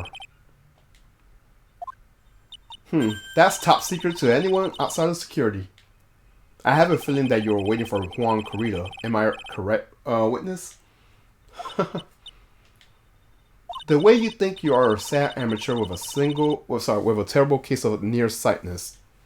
Amateur? Me? What am I an amateur of? So Oldbag was waiting around in front of the victim's room. But it doesn't sound like she was waiting to catch a glimpse of Mr. Corrida. Maybe, Phoenix, maybe the Oldbag was waiting around for that person. If it's who I think Mia's hinting at, it's certainly possible. Miss Oldbag, you were waiting for the person to come out of the victim room, weren't you? I'm guessing it has to be, her. Who is this person? This is Adrian Andrews, Mr. Ongar's manager. But why would the defendant manager be in the victim's room? It seems that this is the latest rumor in circulation, Your Honor.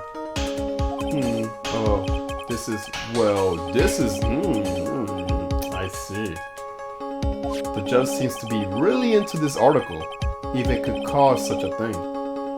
Then this manager with the initials AA, are you saying it's Adrian Andrews? Without a doubt, the witness thought so as well.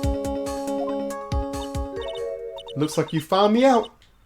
Well, that's fine. I could throw away this whole swirl I confidently stuffed them. That fucking costume. Witness, what in the world are you? Watch out, Phoenix. I got a bad feeling about this. A very bad feeling.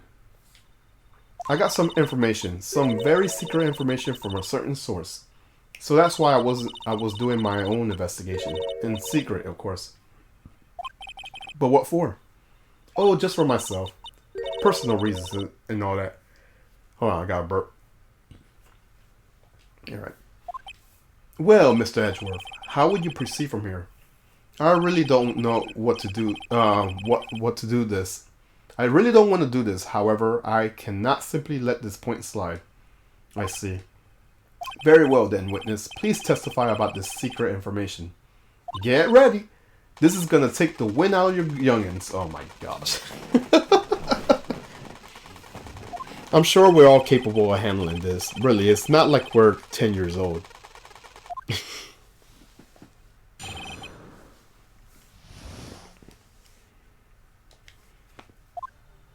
That Ongar is one evil man. He thought he could ruin poor Juan by causing a huge scandal. So to that, he sent his own manager to get in close with Juan. I cannot condone such dirty tricks, so I took action. Oh, and this is top secret. You got that? Nobody else but you and me know it yet, okay? The defendant sent his manager. What a distasteful topic for this court. What? Nobody's above gossip. And isn't there a saying, the truth is never pleasant? Never heard that one before. Mr. Edgeworth, what about this Adrian Andrew person? We have looked into this matter and found that the truth of this article proposes is in fact baseless gossip. But should this be true, then this proves that the defendant did bear ill will towards the victim. So this means I have to smash this rumor once and for all. Now then, Mr. Wright, you may begin your cross-examine. Be careful, the old bag seems rather excited right now. That's right, Ongar is nothing but your average foul-blood youth. Well, as the old saying goes, you gotta burn old bags with fire. Time to fire up the afterburners and hit the highway to the danger zone. Oh my gosh. Alright.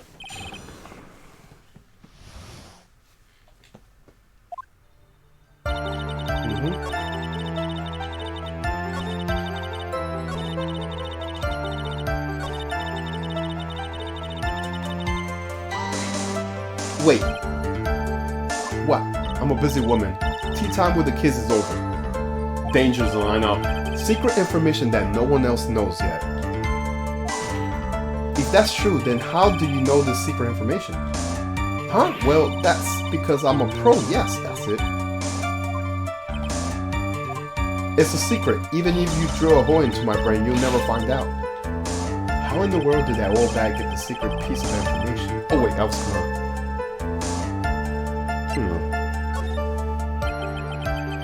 Oh, I just thought about it. So no one else is supposed to know this secret information, correct? If that's true, then why do you know it, Miss Old Bag? Why are you looking at me like that? Stop that. Witness. I hate to say it, but this is how you can acquire your secret info, isn't it? I just thought about something.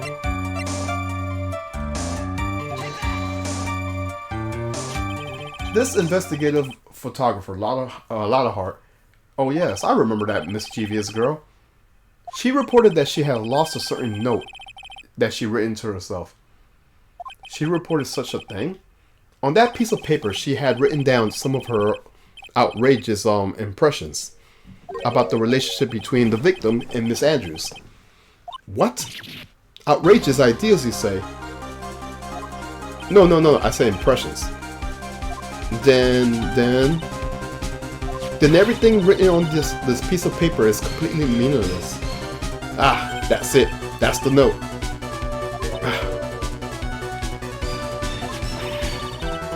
You see, this is something completely different. This is my top secret list of groceries to buy. Then you are the one who took Miss Hart's notes. I'm a huge fan of Juan's, that's why. That infamous puffy-haired whippersnapper. She's working with that evil on guard. She said so herself, on guard, I'm his sidekick. She was so happy, smiling like a silly duck. I was only checking what she has written.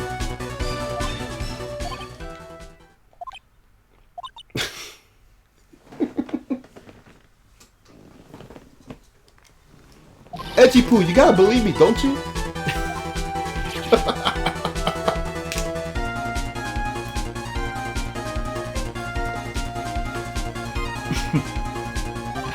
I was only trying to help out like the angel I am. It's only one little piece of paper. I've never taken anything else before. You really should come with a supply of cheese to match your Vantage. What a nickname, I know. With your Vantage wine. Well, it was only a piece of paper, so I suppose we could overlook this just once. She looks like she's really sorry. Should I forgive her? Nah, let's give her more pressure.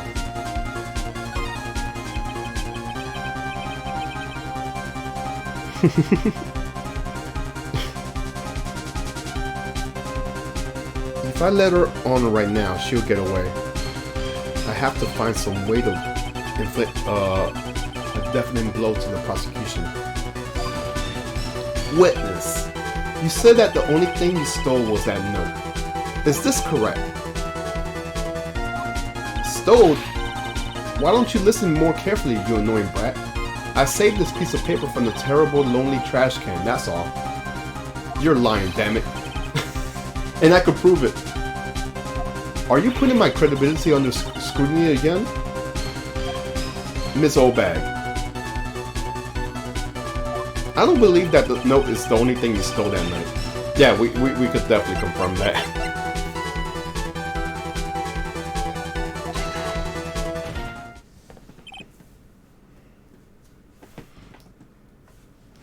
I want to make sure I save. I'm getting too far ahead.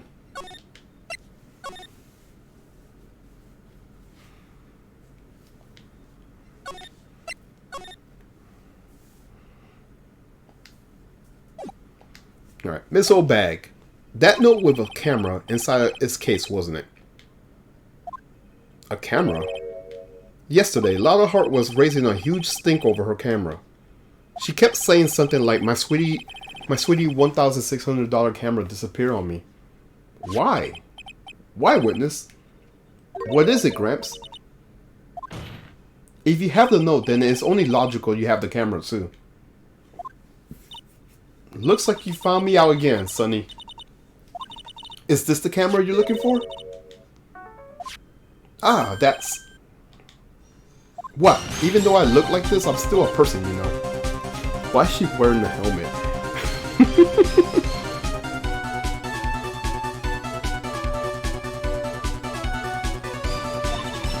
I still eat meals like you. I fall in love and borrow things from people. I think your definition of borrow is a little off. I saw that woman's business card, and that's when I noticed it said, Slime Bag Celebrity Photographer Extraordinary. Well, when I saw that, I had to know what sort of picture she had taken. I'm a professional security guard. It's my business to know these things.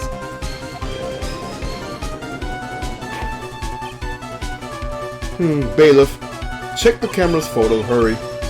We must examine them at once.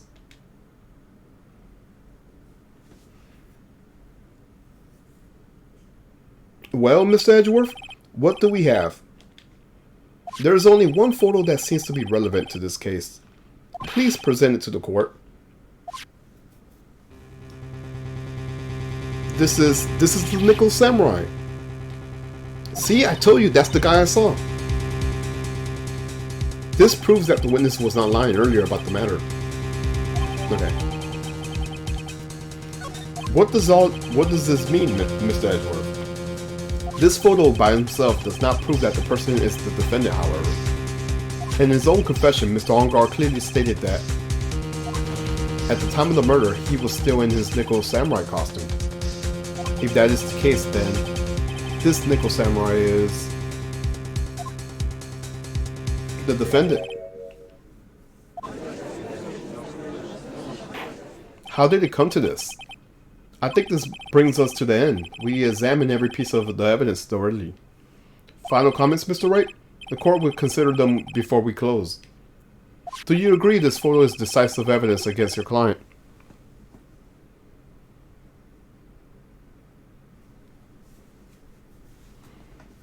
This photo is really decisive, then we've done for.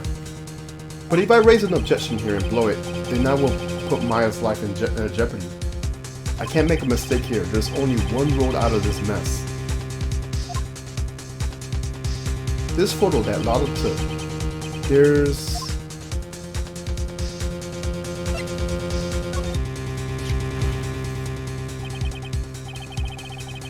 there's something strange with this photo. I knew this was coming. Your thoughts, Mr. Edgeworth?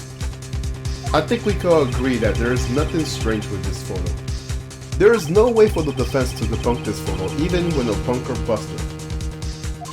Debunk with a bunker buster? Is that what you're planning to do, Mr.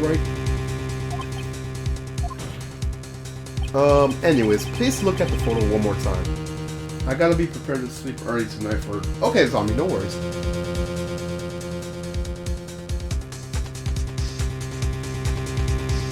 What time is your appointment, if you don't mind me asking? If you really believe you can honestly find something wrong with this photo, then you should only need one chance, correct? Well... I don't like this. Let me make sure I save. Because I noticed that you take a lot of damage, like one hit, so let me make sure I save. Alright. I have to find something wrong with this photo. I can't let this chance go by. Where in the heck did she take this photo from anyways? It's all out of focus. Why can't she take a good shot, especially when it counts?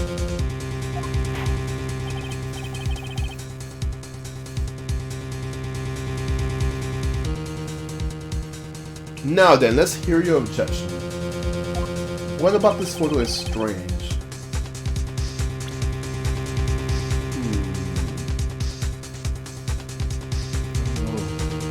And look at the damage oh my gosh. I'm glad I saved. I don't know. Shit. Oh my god. Objection. What the heck?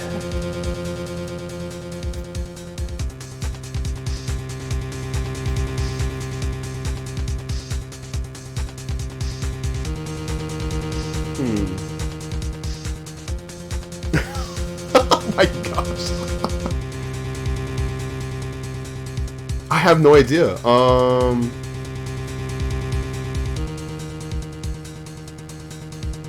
That's the glove. He's in suit. Oh my gosh, like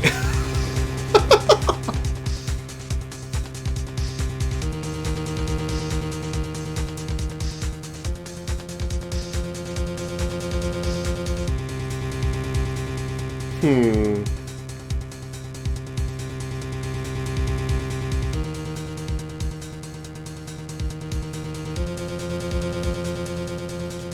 not sure. I would like to direct the court's attention to this one area right here. What are you pointing to? His ankles? If you could see this person's ankles, that would be one thing. However, you can't. And what does that mean? The costume person in this photo could not have been Mr. Engarde. What is the meaning of this? I wonder if you could care to elaborate with actual facts, that is. Let's take a look at the Nickel Samurai's poster. Oh, the feet! Okay, good. Please pay particular attention to the area around the bottom of the hakama. His socks. You can see his socks. Exactly. However, in this photo, the Nickel Samurai is clearly holding his hakama up just to walk. No, not the feet, it's the feet, zombie. And there's a reason why. There's a reason why. There is only one explanation for this. The person inside the costume is clearly much shorter than the defendant.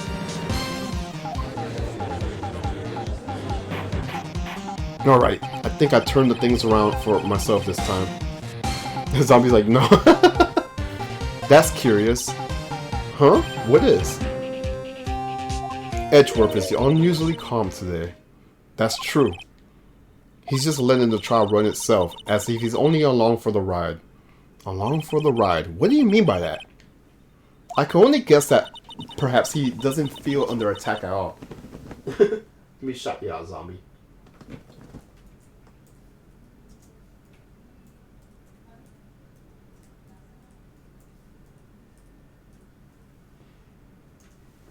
Let me shut you out. And okay, let's continue.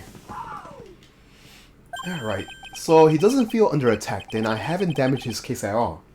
I don't know, for me, it was a one-hit kill. Mr. Edgeworth, where does this leave us? If the person in this photo is not Matt Engarde, then everything the prosecution has tried to prove has become meaninglessly.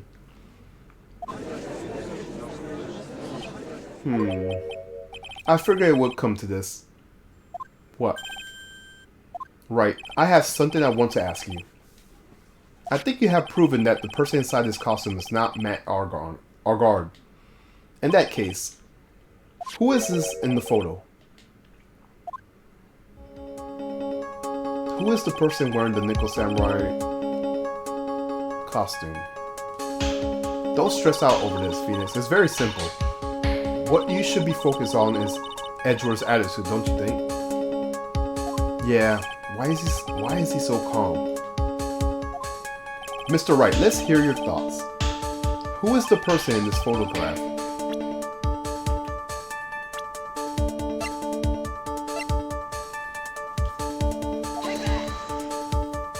Adrian Andrews? If you want to know who that Nickel Samurai is, it's none other than this woman. And why would you say it must be Miss Andrews? What in the world points you to her? For starters, she's short. And she could freely move in and out of Mr. Engarde's room. Finally, she had dinner with Mr. Engarde that night. And how does that all add up? It means that it makes up very easy for her to get a certain item. A certain knife with Mr. Engarde's fingerprints all over it. The knife that was used as a murder weapon. Why don't you just say what it is you want, right? I have to do this now. This is my last chance to turn things around. The defense moved to indict Miss Adrian Andrews in the murder of Juan Corrida. It was Miss Andrews who tried to frame the defendant for the crime.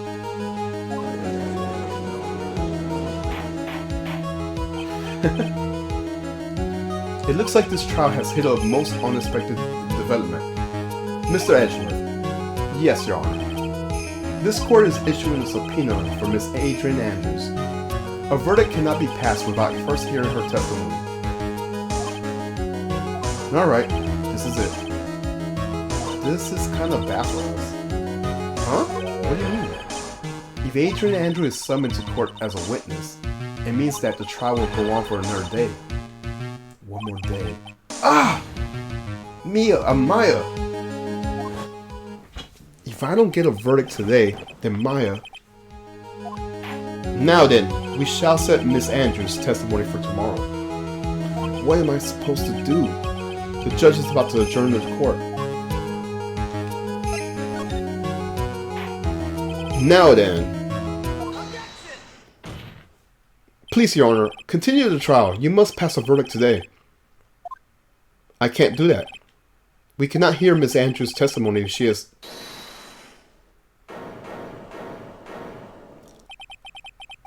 wasting such valuable time. Edgeworth? Your Honor, I request that you please continue with today's trial. But we cannot continue due to this unexpected development. Unexpected development. I think you underestimate me, Your Honor. And what do you mean by that? That Mr. Phoenix Wright would slave his way to subpoena Miss Adrian Andrews is all. Happening according to plan, even if Wright was a bit slow to catch on. What? What is the meaning of your statement, Mr. Edgeworth? Miss Adrian Andrews is currently waiting in the prosecution lobby. She is the next witness. Everything was planned out in advance by that man. Somehow I knew there was no way Edgeworth would overlook Miss Andrews. Looks like this battle is far from over. Exactly. Very well. We will call the next witness. However, before we proceed, we shall take a 10-minute recess. Please prepare your witness in that time, Mr. Edgeworth. The court will now take a 10-minute recess. Yeah, for those who don't know what's going on, Maya is now kidnapped. And the condition is like the kidnapper says that Maya will be okay if our defendant is found innocent, not guilty. So that's why Wright had to continue this case. It had to continue. It cannot pick up the next day. So thanks, Edgeworth. You actually helped us out.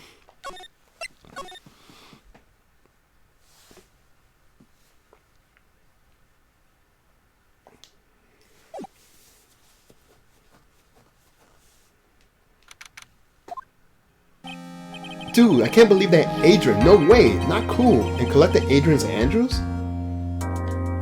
She's your manager. It would have been very easy for her to pull this off. The only person who was easy access to the knife you used at dinner was her. So after the ceremony, during the break, huh? I was sleeping like a log the entire time. See? She could also easily planted the blood cover button in your hakama. Because she was the one that came to wake me up. Then, dude, you're saying it really was her? Yes, she is the real killer. She was the one who murdered Juan Corrida.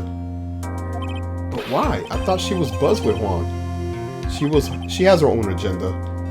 Her own agenda? What are you talking about? I'm sure you'll see by this time when the trial's over. I'll be alright. I'll get you acquitted by the end of today. Get me a verdict that's refreshing like a spring breeze. Okay, Mr. Lawyer Dude. Phoenix. You think her motive is related to Celeste Impact's Mrs. Suicide Note, right? Yes. Miss Andrew depended on Miss Impact's as her strength and reason to live. But then Miss Impact suddenly killed herself. It sounds like she left a suicide note and the person thought to have hidden it is Juan Corrida, the victim of the murder. And that's why I think Miss Andrews got close to Miss Zero Corrida. All to get the suicide note back. That sounds plausible. But one thing bothers me. What was that? Who was it that first told us about their relationship? Better stated, Miss Andrews' dependency issue with regards to Miss Impact's. It was Edgeworth. It looks like he's still the one. It looks like he's still the one in command of this ship. Don't let your guard down yet.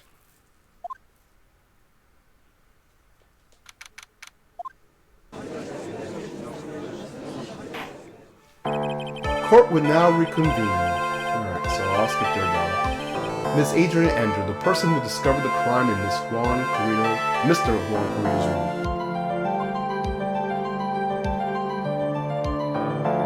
What is your occupation? I am the manager of the defendant in this case, Mr. Matt Ongard. I see now, then. Before we begin, Your Honor, I have one request. Oh yes, sure. What is it? I'm sure everyone in this room is wondering the same thing, and would love to find out more about my relationship with the victim. After all, it was the topic of a certain weekly magazine recently. Oh no, I have no idea what you mean. I never even heard of Gossip Land. Oh my gosh. If the judge was ever a prosecutor witness, he'll do all my work for me. Anyways, I was wondering if you could please tell us about your relationship to the victim. Yes, I was seeing Mr. Carrito. I was also aware of the rivalry that existed between Matt and Juan. But this was a private matter between Juan and myself.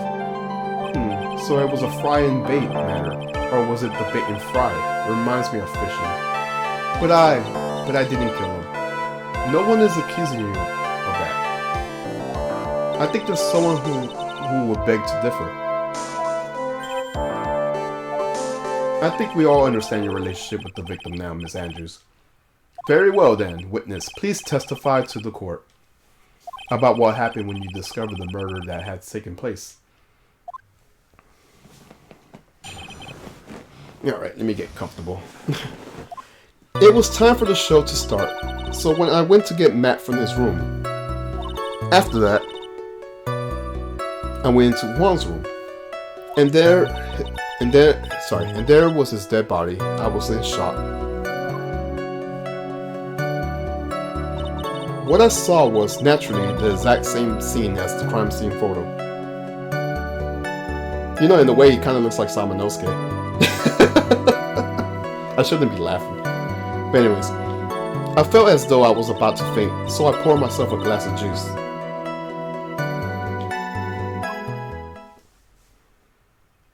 You poured yourself a glass... He kind of does, right? Yeah. Well, no, I can show you a picture of him. He's right there. Anyways, you pour yourself a glass of juice. Yes, sadly I didn't remember not to touch things at the scene of the crime. And I disturbed the crime scene by moving this one thing. And that's when the fingerprints on the wine glass were made, Your Honor. I see. Well, Mr. Wright, you may cross-examine the witness. Phoenix. She is one cool and collective customer, and she has brains to match. Yes, I know. In order to catch a person like her, you have to avoid head-on confrontations. You should disrupt her pacing. Disrupt her pacing. She's the type of woman who is easily thrown off by things inconsistent with her thinking. So you have to attack her when she least expects it. The instant you let up your offense is the instant the trial is over, understand?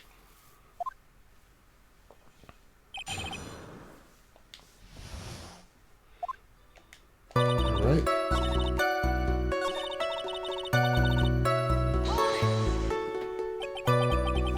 You were in shock. What? Was I not supposed to be? Miss Andrew is a very calculating person, and despite how close they were, I doubt she had romantic feelings for Mr. Carrito. Anyone randomly stumbling upon a dead body will be in shock, and you can't seriously expect that a young beauty like her would not be in shock. Somehow, I don't think beauty has anything to do with... Yeah, exactly. Somehow, I don't think beauty has anything to do with being shocked or not. I see.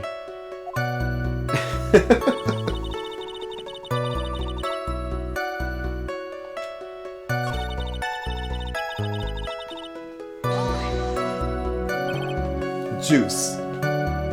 Yes, there was a bottle of tomato juice on the table, so I helped myself. But you didn't drink any of it, did you? Huh? There was no lip marks left on this wine glass to suggest that anyone drank from it. I wasn't feeling terribly great, so I set the glass down without drinking it. Miss Andrews, I would like to confirm with you one more time. When you discovered the dead body of Juan Corrida, you were in great shock. And that's when you poured yourself the glass of juice, correct? I know, that's exactly what Pearl said. Ew, tomato juice. And what of it? My mind really was a complete blank at that time. Your mind was a complete blank. I didn't think that was possible for you. Aren't you rude today? I was so dazed that I made one careless mistake. That one thing. Ooh, is that our chance? Mia just said that one time. Her back's... Okay. This might be our chance. Let me drink some water. What one thing? Never mind. It's no big deal. Oh no. She let her guard down right there.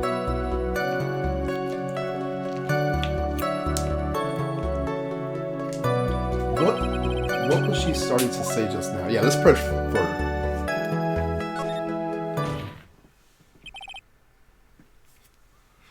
Miss Andrews, I'm convinced that, as you said, you made a mistake at the scene of the crime. What I really want to know is, what was this mistake was? Actually, so would I. I'm sorry, it's kind of embarrassing. When I set the glass down to the dresser, I accidentally knocked the flower vase over. Flower vase? Are you talking about the one in the floor of the crime photo? This mess of a glass shard? It was originally on the top of the dresser, but then I bumped into it with my elbow and it fell into the guitar case. Why did you withhold such an important piece of information? I'm sorry. I thought that since the crime scene was already in this disarray, that people would simply assume that the vase was just part of the mess. It looks like yet another fact has come to light here. Please add this and anything else you have revealed to your testimony. I'm sorry, but I have nothing more to add. I didn't touch anything else.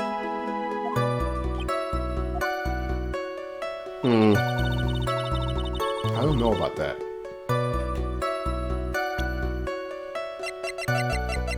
And what about this?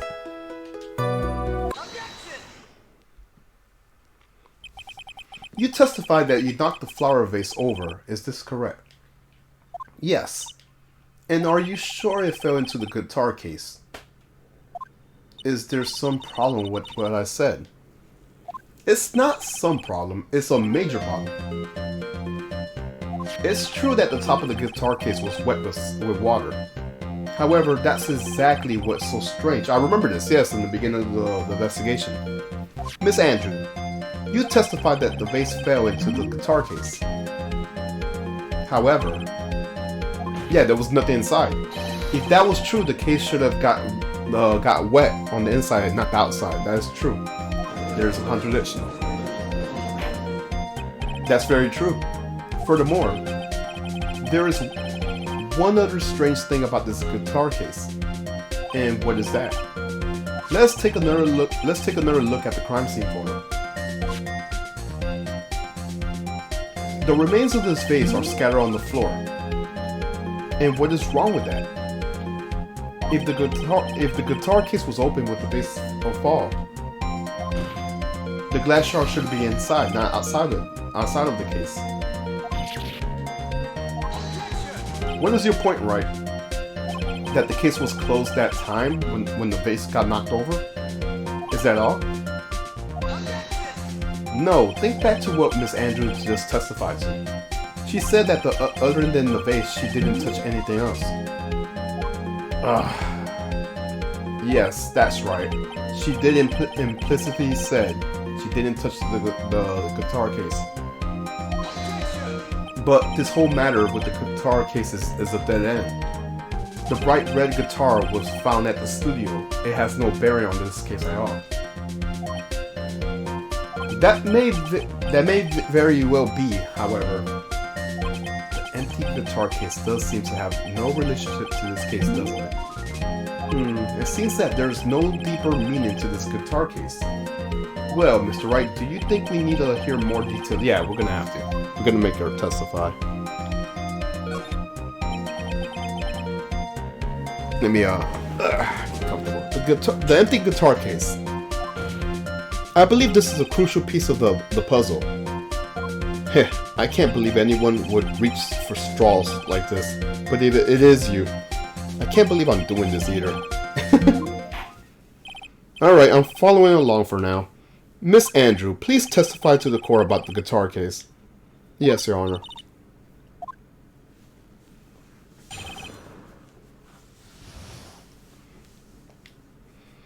I don't remember too clearly because I was a bit dazed. I suppose I must have opened the guitar case after I knocked over the vase over.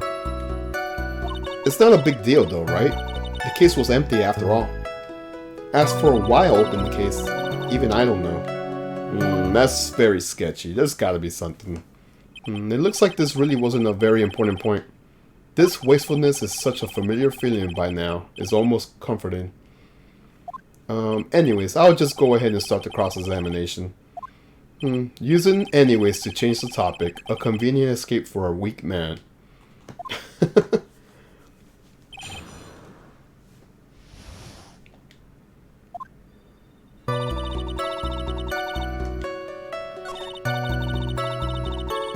Let's see.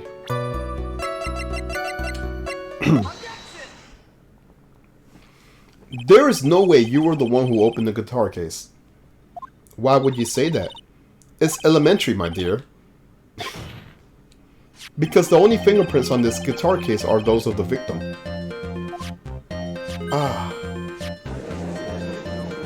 What is it, Miss Andrews? You shouldn't assume that I must have left prints just because I touched the case. What do you mean? What if I were to tell you that I was wearing gloves at the time? Gloves? But why would you be wearing gloves at that time? It was the night of the award ceremony, so of course I dressed up for the occasion. Yes, now I remember. I'm almost sure I was wearing a pair of thin gloves. I see. Well, Mr. Wright, it seems the witness was wearing gloves at the scene of the crime. That is strange. You were wearing gloves. Isn't that a little strange? Why is that strange? Do you have something that would prove it I was not wearing gloves at this time? Yes.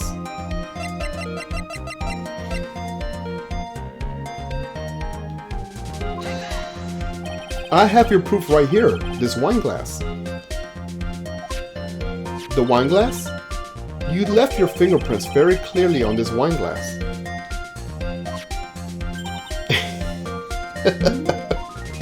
Even you took your gloves off when you poured yourself this glass of juice. Wouldn't you think it was just a little strange? That you put your gloves back on just to open the guitar case. Oh, we broke her glasses. Wait, and she puts, wait, what?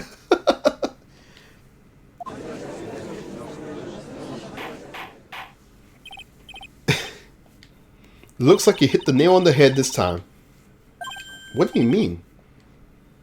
I believe that the guitar case plays an important role here. I know, right? She broke the glasses. But it's just an empty case.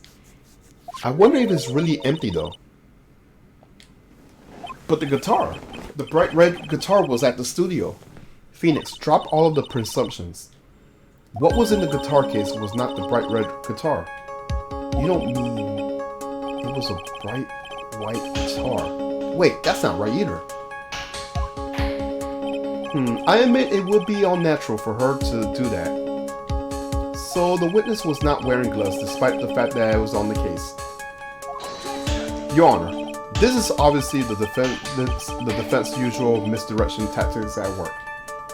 Steer the court towards an unrelated topic and lull us over to his misguided... No, Your Honor. Please recall that Miss Andrew had testified that the vase fell into the guitar case, which means that the case was closed when the crime took place. However, it is wide open in this photo in the crime scene. I am sure this guitar case has some relation to the murder. If you're so sure, right, then I'm sure you could somehow substantiate your outrageous claim, correct? Please enlighten us to why that guitar case has anything to do with this murder. Can you do that, Mr. Wright? Well, let's suppose for a second that the bright red guitar was not the only thing that could have been in that case. The bright red guitar not being the only thing. You don't mean to suggest that he said the same thing. The only difference is that he said black instead of white. So you attempt to push your theory that the case was not empty. Is that it, right? I wouldn't say something I didn't attempt to prove. Deflate that head of yours. You haven't proven anything yet. Now then, let's have it. What was inside the case at the time of the murder? Let's see, what do we have here?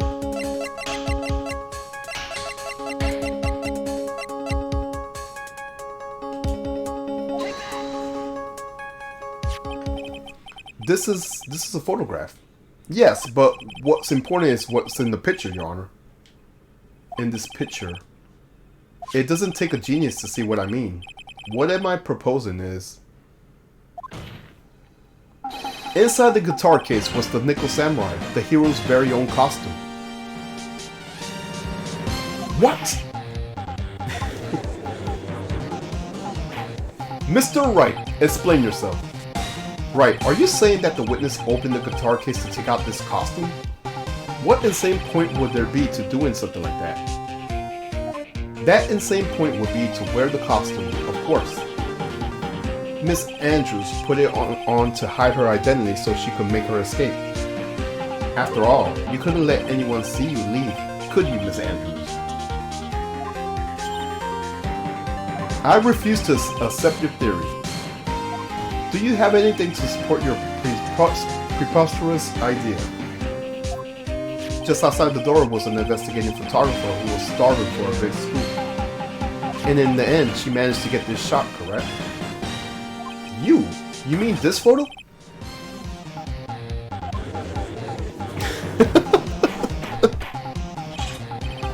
Ah, man. It looks like we wander into quite another mess again, haven't we? Oh, I'm dropping some. Okay, we're good. Never mind. Nice job, Phoenix. Well, you know my strategy. Speak first, think later. So the real murderer was hiding inside a costume.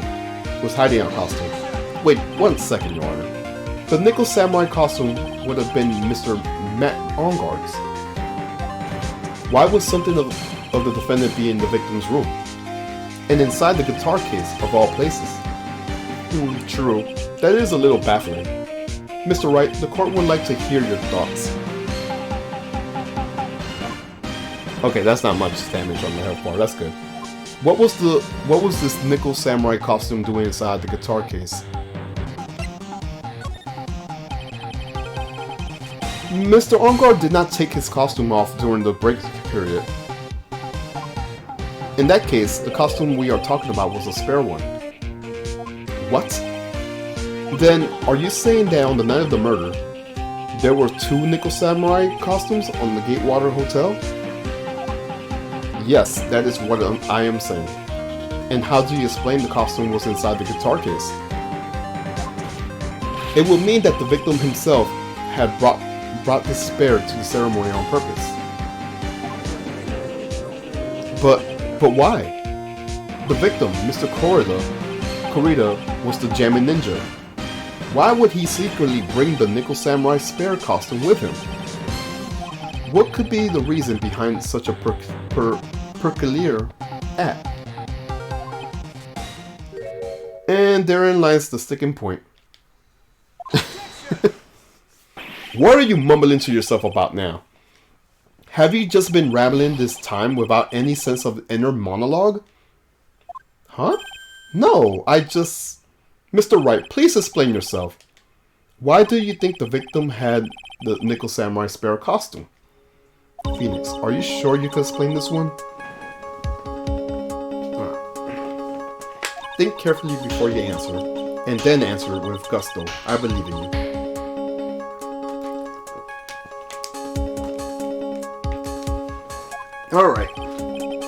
this is what I think. The reason the victim brought the Nickel Samurai spare costume is to the hotel was... What do we have? Is to confess something after the okay, let's go with this.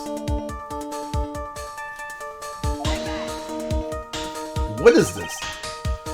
On the night of the murder, after the stage show, the Nickel Samurai was going to hold a special press conference. A press conference? Yes, the Nickel Samurai was supposed to confess something at this conference. I heard about this as well. For once, you're not making something up. But what struck me as was strange was Mr. Ongar himself. Said he had no idea he was supposed to be holding a press conference that night. But how can that be? The way I see it, that means only one thing. The conference was set up by none other than the victim, Mr. Juan Corrida himself. The victim? Yes. The spare Nickel Samurai costume was prepared for that very conference. Mr. Corrida was going to hold the press conference as the Nickel Samurai. He was going to dress up as the Nickel Samurai and hold a conference? But why would the victim do such a thing? That's something I don't quite know yet, however. What I am concerned with right now is what he intended to reveal at the conference. The Nickel Samurai was gonna confess something. And by confess, I wager he was gonna reveal something about himself. Which means that Juan Corrida, posing as the Nickel Samurai, was gonna speak about Matt Ongar. Yes, I guess that would mean, but if that's the case, that's not a confession, that's a public disclosure. Miss Andrews? I can see why you are pros at what you do. Pardon me? Yes, just as you say, the press conference was set up by Juan. Miss Andrews, please offer us an explanation for this. I was the one he asked to help set it up, and the person who prepared the second costume for him. That was also me. Juan had bet everything on the Gemin Ninja this year. And if he lost the Grand Prix, he was gonna make sure Matt was going down with him. That's what he thought anyways. He was gonna ruin him? It looked like somehow Juan had his hands in the secret so powerful that it would destroy Matt's acting career had it been revealed. What?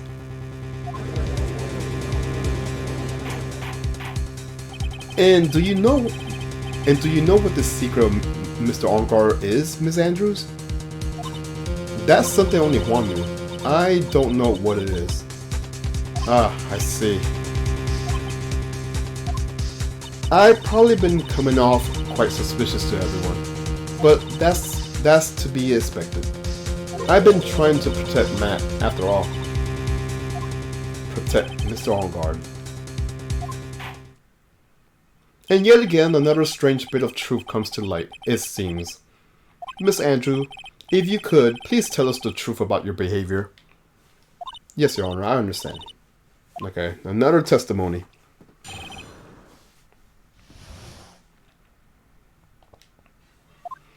From the moment I saw the crime scene, I had a feeling that Matt was the murderer. Matt had to kill Juan no matter what. And he didn't have an alibi for what he was doing at the time of the murder. My thoughts were confirmed by the evidence, of course. The button and the knife. But I'm Matt's manager, so I felt that I had to protect him. Full of lies, I know, right? Full of lies. Lies, lies, lies. This does account for everything. Well, I am the logical type. We're finally seeing her true self. She is more nervous than a scared rabbit. If the defense can find no fault with his testimony, I am making my rule. Please keep that in mind as you cross-examine. Looks like somehow everything has swung to the opposite end of the scale again. That just means I have to put my weight into it and turn her logic upside down. Alright.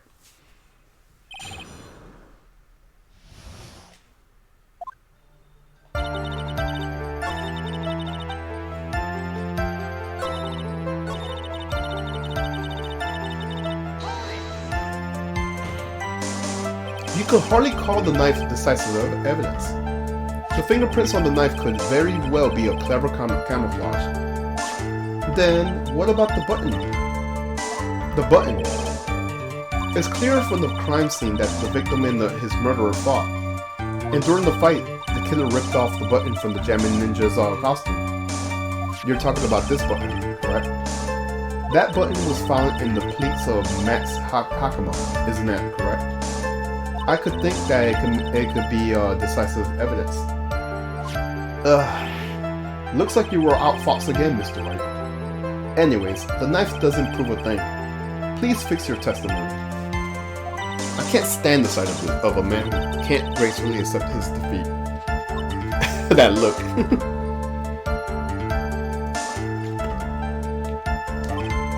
Thank goodness Mia could still look at me. With an icy stare, yes. She replies, Miss Andrews, for Mr. Wright's sake, please add this information to your testimony. Alright. Let's see.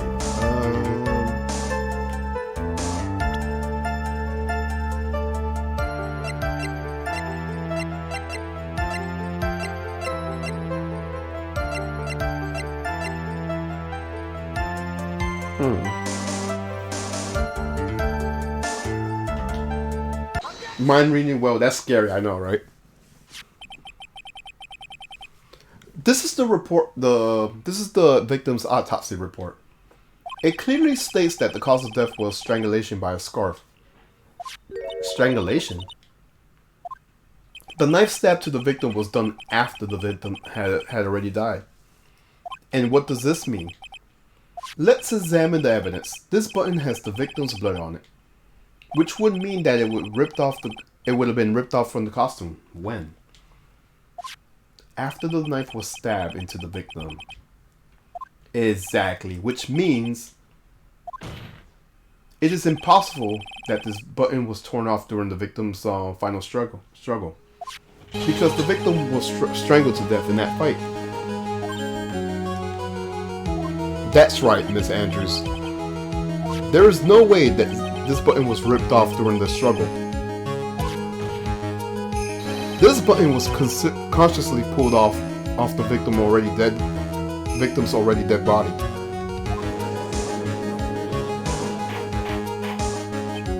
What is the meaning? Oh my gosh. What is the meaning of this, right? He even said it. So what if the button was torn off the body after the victim already died? What does that change? Let me ask you one simple question, Mr. Edgeworth. Why was the button torn off? What purpose does that serve? What purpose? We know this button was not torn off during the fight. So the murderer took the time and effort to purposely rip this off the victim's body. That would mean that the murderer had something in mind, wouldn't it? Mr. Wright, does this mean that you know what, I'm sorry, does this mean you know what the murderer wanted to do with this button? What was it? Alright. There is only one logical reason for doing something like that. It was to pin the crime on Mr. Ongard. There is no way anyone would put a bloody button on their own pants. That's right, Mr. Ongard was set up. By the real killer, of course. And the real murderer is... Well, Mr. Wright, who in the world is the real killer then? Finally. I can't believe I managed to bring this trial all the way up at this point. Phoenix, you can't let your guard down yet. Not until the very end. The real killer, the person who planned to frame Mr. Ongard is...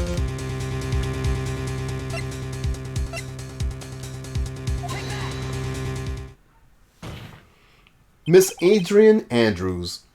I choose you. You are Mr. Corrida's killer. What? Oh, she broke the glasses again.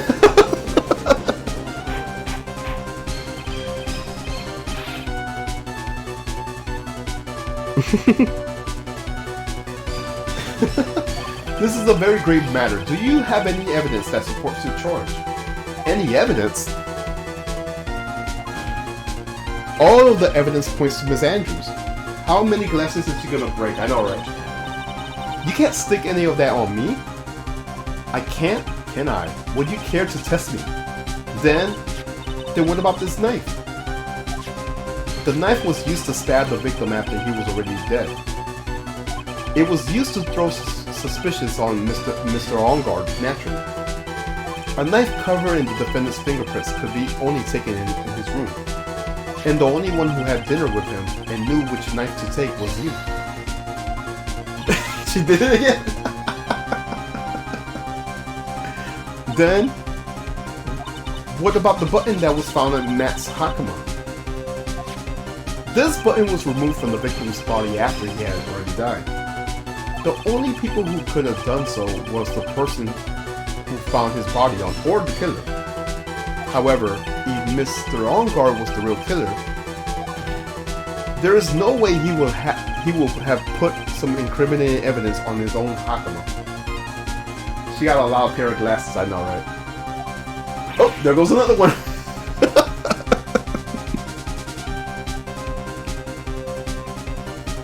The only person who could have put this button into Mr. Ongard's Hakama is the person who went to wake him up from his nap, which is you, yet again, Miss Andrews.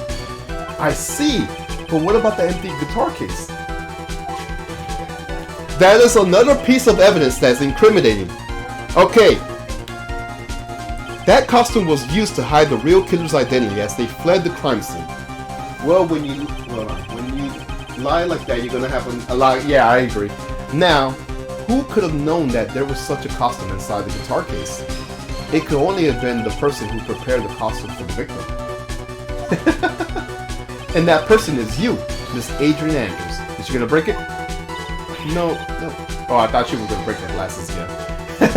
But Miss Andrews' fingerprints were nowhere to be found in that guitar case. Oh, wait, I think I'm dropping some frames.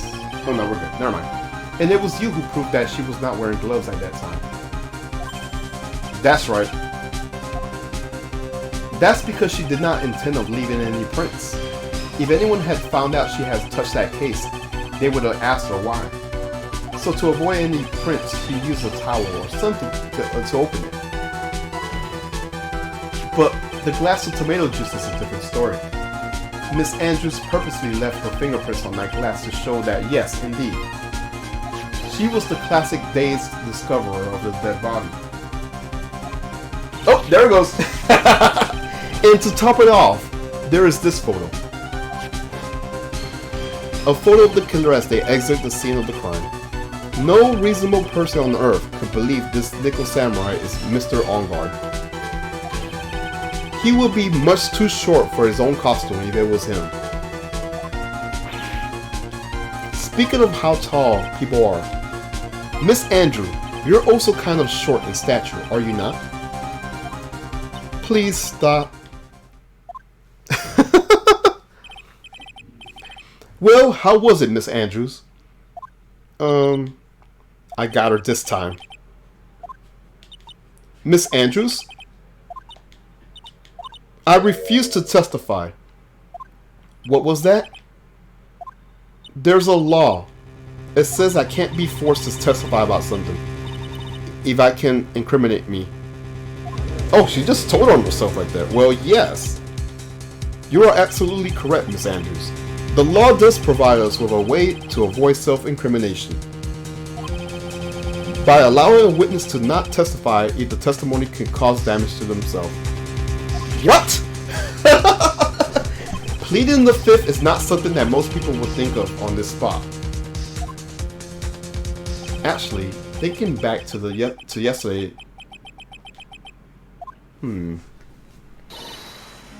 Adrian Andrews. Yes. Think hard about what we discussed. Oh yeah, I remember this. I can skip this. I know about this. That's it. That's when Francisca planted this idea into her head. She must have told her to not testify if things look bad. I wonder what they call the 5th in Japan. Oh, you mean the amendment? I don't know. I guess you could say Gon. Because I know 5 is Go in Japan. You did a good job proving everything up to this point, Phoenix. But there is still one thing you haven't done. Something I haven't done. What's wrong, right? Are you finished already? Run out of evidence. What is so humorous, Mr. Edgeworth? I plead the GOAT! Yeah, exactly. I'm sure you realize this as well, Your Honor. But everything the good lawyer here has proven up to this point is meaningless. What? Everything you have proven in circumstantial. Circumstantial? Yes, circumstantial. You have yet to provide a single piece of definitive proof. Proof that Miss Andrew did in fact harbor a wish to murder Mr. Kurita. Miss Andrews, did you want to kill Mr. Kurita? I believe this may lead to me incriminating myself, so I will abstain from answering. But Miss Andrews, if you do that, it will be the same as admitting your guilt, don't you think? Maybe so, or maybe not. There is nothing to prove it either way.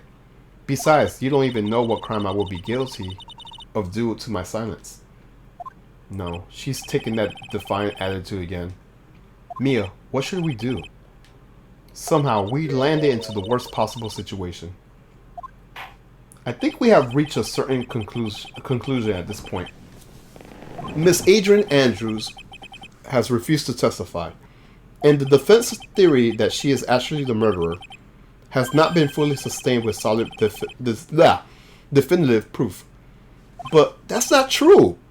In this situation, there is only one thing that court could do, and that is to declare a recess. No, we can't do that. We can't do that. I request that both the prosecution and the defense look further into this matter, and at tomorrow's trial. We can't do tomorrow. We don't have a tomorrow. Yeah, Maya's life is at risk. If we don't get a now guilty verdict today, then please wait, Your Honor. That's not necessary. The trial. Please continue the trial. What are you sweating for? Your client is getting one more day to live, isn't he? That's not it. That isn't about it. Edgeworth, I know you know the real killer is. Please, let the trial continue. If I don't get the verdict, then Maya...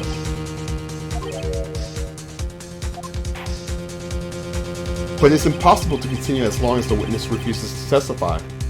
Now then, this court is... It is not impossible for this trial to continue. Mr. Edgeworth, what are you... It's true Miss Andrews holds the right against self-incrimination, however. If the topic of conversation were something unrelated to whatever she may be guilty of, then she has no right to withhold testimony. Yes, that is very true, but actually, there is one little thing I'm curious about. Miss Andrews, when you found the victim's dead body, you poured yourself a glass of juice. Yes, and I can't help but think how unnatural that is. Usually, when one finds a body, they are shaken up, not stirring up a glass of juice. So my actions were unusual, but I'm already... Before you speak, I want to state that if you have a reason behind your actions, I would like you to testify to that effect. Testify? Your Honor, I would like to request that the witness testify again as to what happened when she first discovered the victim's body. Whatever we find out in this testimony should in no way implicate the witness. I don't know what it is about Edgeworth today, but I can't get a good read off of him. Is he friend or foe? I just don't know. The court acknowledges the prosecution's request. Miss Andrew, if you please. Oh boy. Alright. The glass of juice. I didn't really pour it for myself. I was surprised when I walked into the room and saw him in a messy state. And Juan, He was sitting slumped over and tired looking in the corner. When I saw him sitting like that, the thought that he was dead didn't cross my mind. To be honest, I thought he had just fainted or something, so I just poured him some juice. When I realized that he was dead, that's when I knocked over the flower vase over.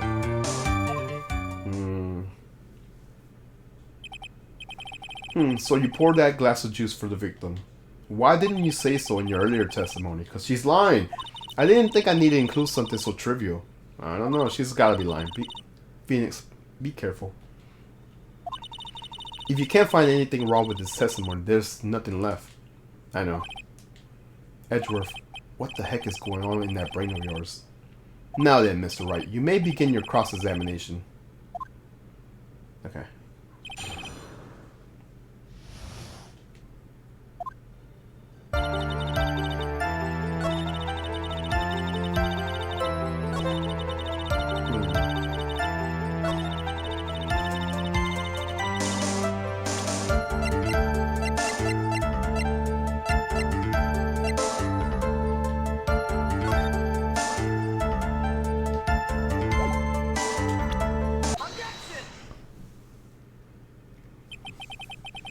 So, you honestly didn't think he was dead when you found him? No, not at all. Even though this is what you saw when you discovered the body. The knife is right there. Ah! What's the meaning of this? Isn't it obvious, Your Honor? There is a knife sticking straight out of Mr. Corrida's chest. Anyone who saw this scene would have immediately thought that was a dead man. Well, you see, I doubt a single person in this world would mistake that for someone who fainted, and then so nonchalantly go pour something to drink. Your point is, Miss Andrews, your testimony just now, it was all one giant lie. Broke the glasses, and your lie has proven one thing very clear, that you are the real killer.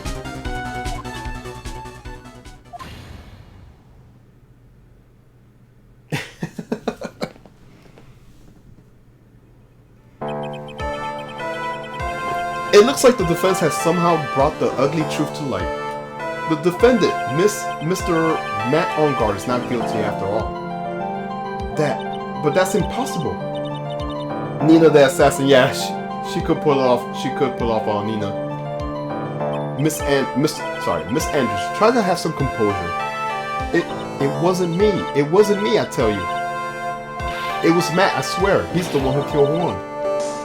But you were the one who refused to testify, and your reason for not doing so was your might end of incriminating yourself. That's because, Miss Andrews, I will give you one last chance. What exactly are you hiding that may incriminate you? I refuse to testify.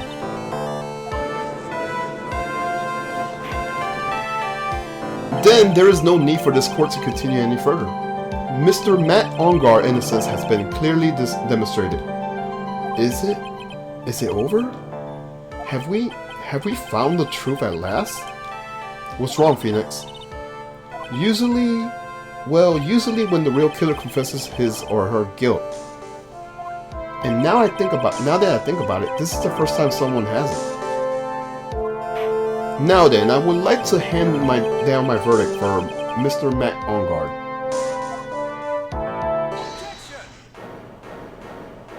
Your Honor, the prosecution feels that it would be premature to pass down a verdict at this time. What? The reason is quite simple. The witness has yet to speak about the absolute real truth. The absolute real truth. What are you... Witness, don't you understand yet? Huh? I don't know who planted this silly idea in your head, but as long as you protect yourself through your silence, Matt Ongard will go free and in his place. Absolutely real truth, I know, right? Hold on, I'm drinking some water. You will become guilty. You will become the guilty party.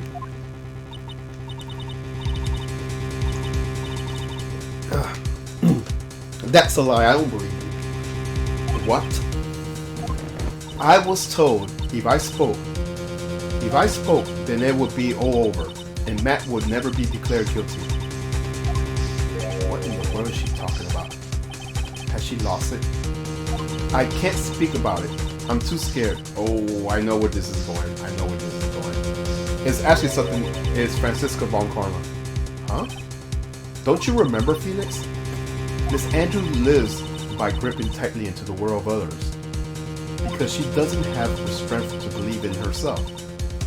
Then right now, Miss Andrew is...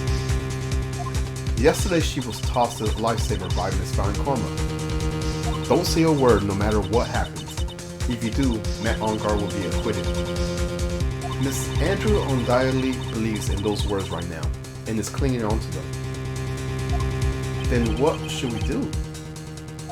This is the first time I ever come across anything like this. But Miss Andrews has to be the killer, right? All we have to do now is get her or not get her or not guilty. That's our priority. It wasn't me. I'm begging you. Please believe me. I didn't kill Juan. Help, please. Someone, help me. Mr. Wright. Yes, Your Honor. The court can't continue like this. Therefore, I'd like to hear what you intend to do. What I intend to do? What am I supposed to do? What am I supposed to say? Right, I suggest you think very carefully about this.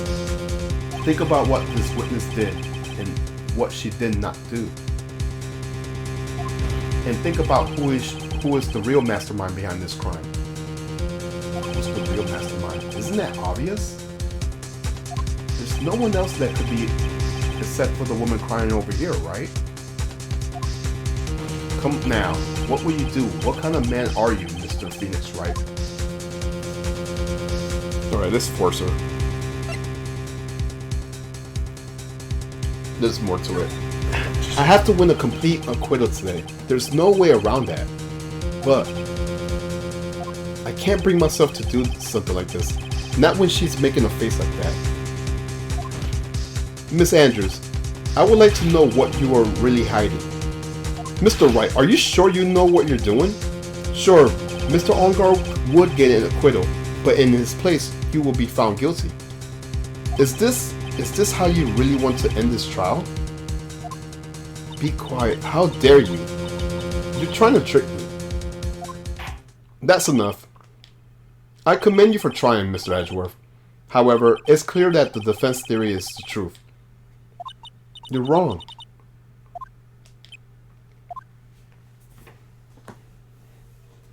What a shame. I had hopes things wouldn't come to this, however. What is it, Mr. Edgeworth? Miss Andrews, since you absolutely refuse to testify, it falls on my shoulders to disclose this to the court. Stop. Mr. Edgeworth. This witness, how should I put this? She has an illness.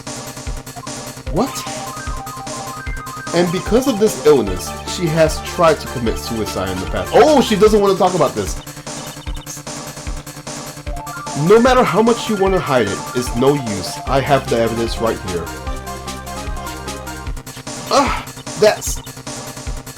I forgot about this. That's the second part of the suicide report, the attempted suicide report. What will you do now, witness? You know what I'm about to do, don't you? I will now reveal to the court the true nature of this pitiful woman known as Adrian Andrews. The secret of her dependent nature. Having other people know about her scares her more than anything else in the world. Please stop! I beg you. If people find out,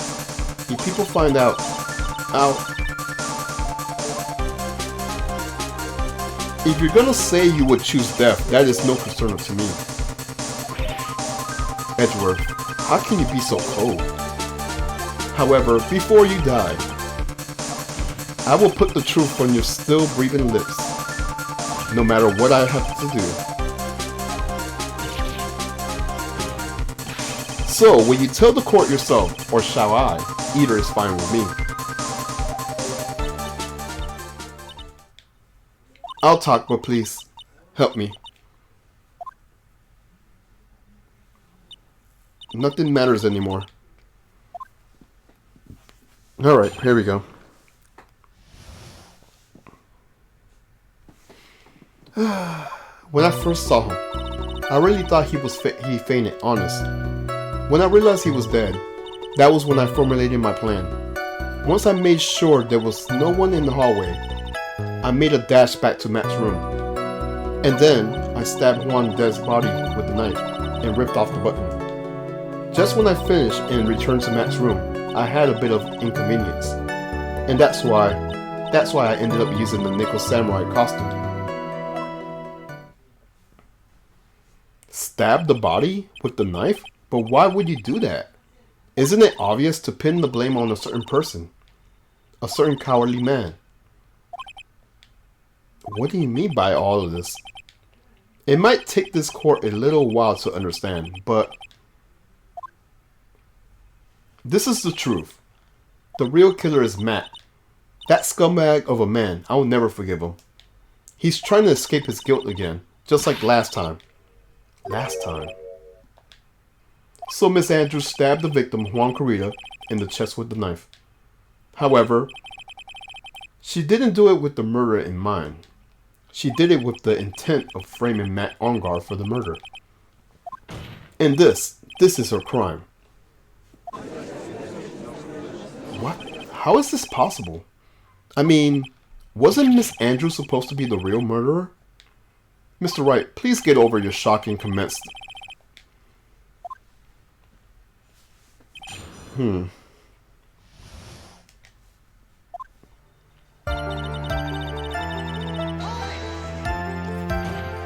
But you could tell from the state the room was in, there must have been a fight.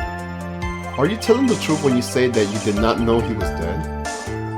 He had a scarf tied around his neck, but that scarf is a part of the Jammin' Ninja's costume, so I didn't think anything was strange. His head was also tilted down a bit, so I couldn't see his face that well. That's why I thought I'd wake him up and went to pour the juice.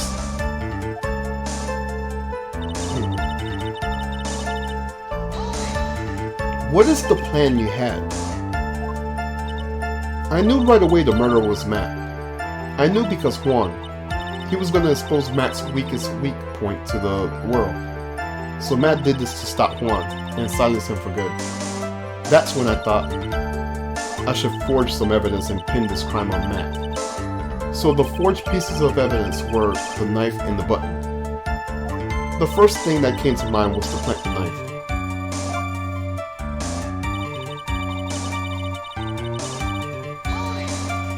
That was so you could get the knife, correct? The knife Matt used at dinner had his fingerprints all over it. I thought if I used that, then the police would certainly turn their eyes towards him. Matt was napping with his costume on at the time. I slipped in and took the knife and returned it to the scene of the crime.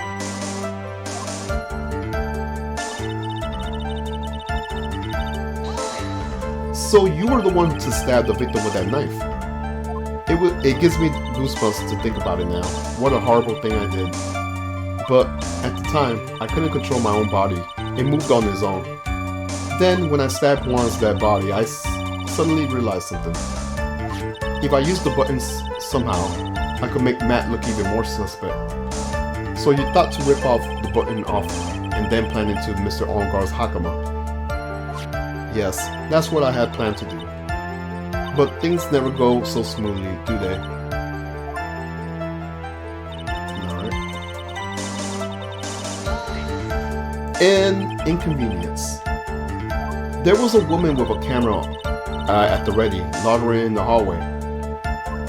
I'm willing to bet my spike say was Lada. There was also a woman with a ray gun at the ready, pacing back and forward. That's gotta be old bag for you. I had already been caught and made into a big scoop for a certain weekly tabloid once, so I couldn't even well go out looking for myself and get caught again.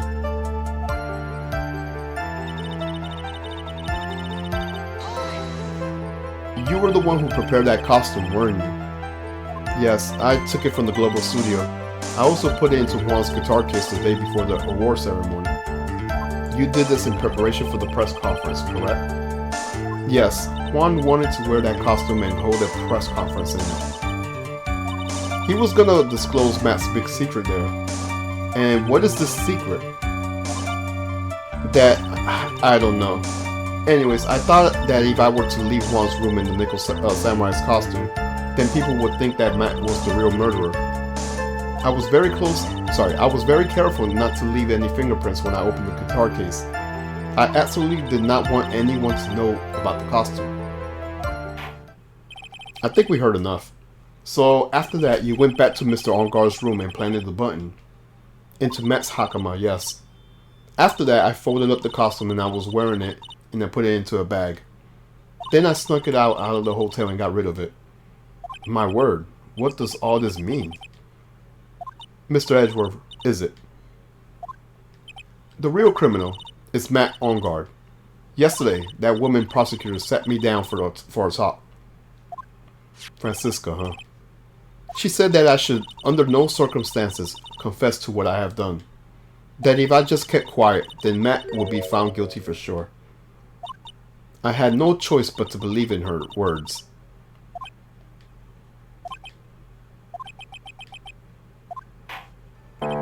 What this witness has done is clearly unlawful. However, as long as her testimony stands, we could be certain that she is not the real killer. Wait, Your Honor. The defense still... Right. It's pointless. At this point in time, it is not possible to indict Miss Andrews on anything. Yes, exactly. There isn't a single piece of evidence that points her as the murderer. The cross-examination of this witness is over, and so is today's trial. You couldn't establish that the witness was the culprit. Please let it go, Mr. Wright. But, Mr. Edgeworth, please place Miss Andrews under arrest for further questioning. Understood, Your Honor. The prosecution will arrange for her detention immediately.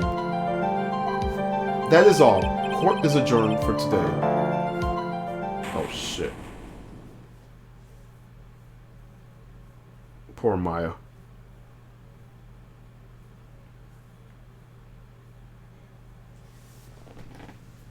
We let Maya down.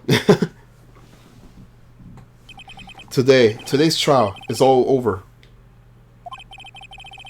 That was a doozy, yeah. And that didn't win an acquittal. Witness, would you mind if I ask you something? Edgeworth. What is it? Before you leave court today, I wonder if I might look at one thing. That card in your hand. It's had my interest for quite some time now. What exactly is it? Oh, this. Mr. Wright also asked about this. Although I didn't remember at the time you asked me, I remember just now. I found this in the room on that day. The room. That day. Yes. I found this card when I discovered Juan's body. It was lying there next to him. You found that card next to the victim's body. I suppose I must have unconsciously slipped it into my pocket.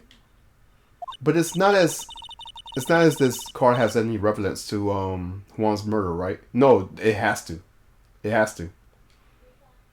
Yeah, I guess not, but it's still a strange card. No, it is. If you ask me. Because when we saw Maya, she found that card. But as far as the clue to this case, I don't see why. Witness, that card. Give it to me. Hurry. Edgeworth? Do you have any idea what you have stupidly yet inadvertently done? This. I can't believe you hid this from me all this time. I didn't mean to. What is this all about? I've never seen Edgeworth so emotional before.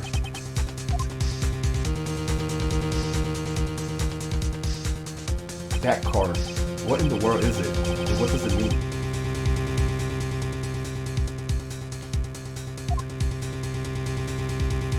Fucking to be continued. Okay, I'm gonna stop here. I know what it is because it represents what's happening with Maya. So yes, even though it looks like we have our verdict and all that, the case is not over. We're like halfway done.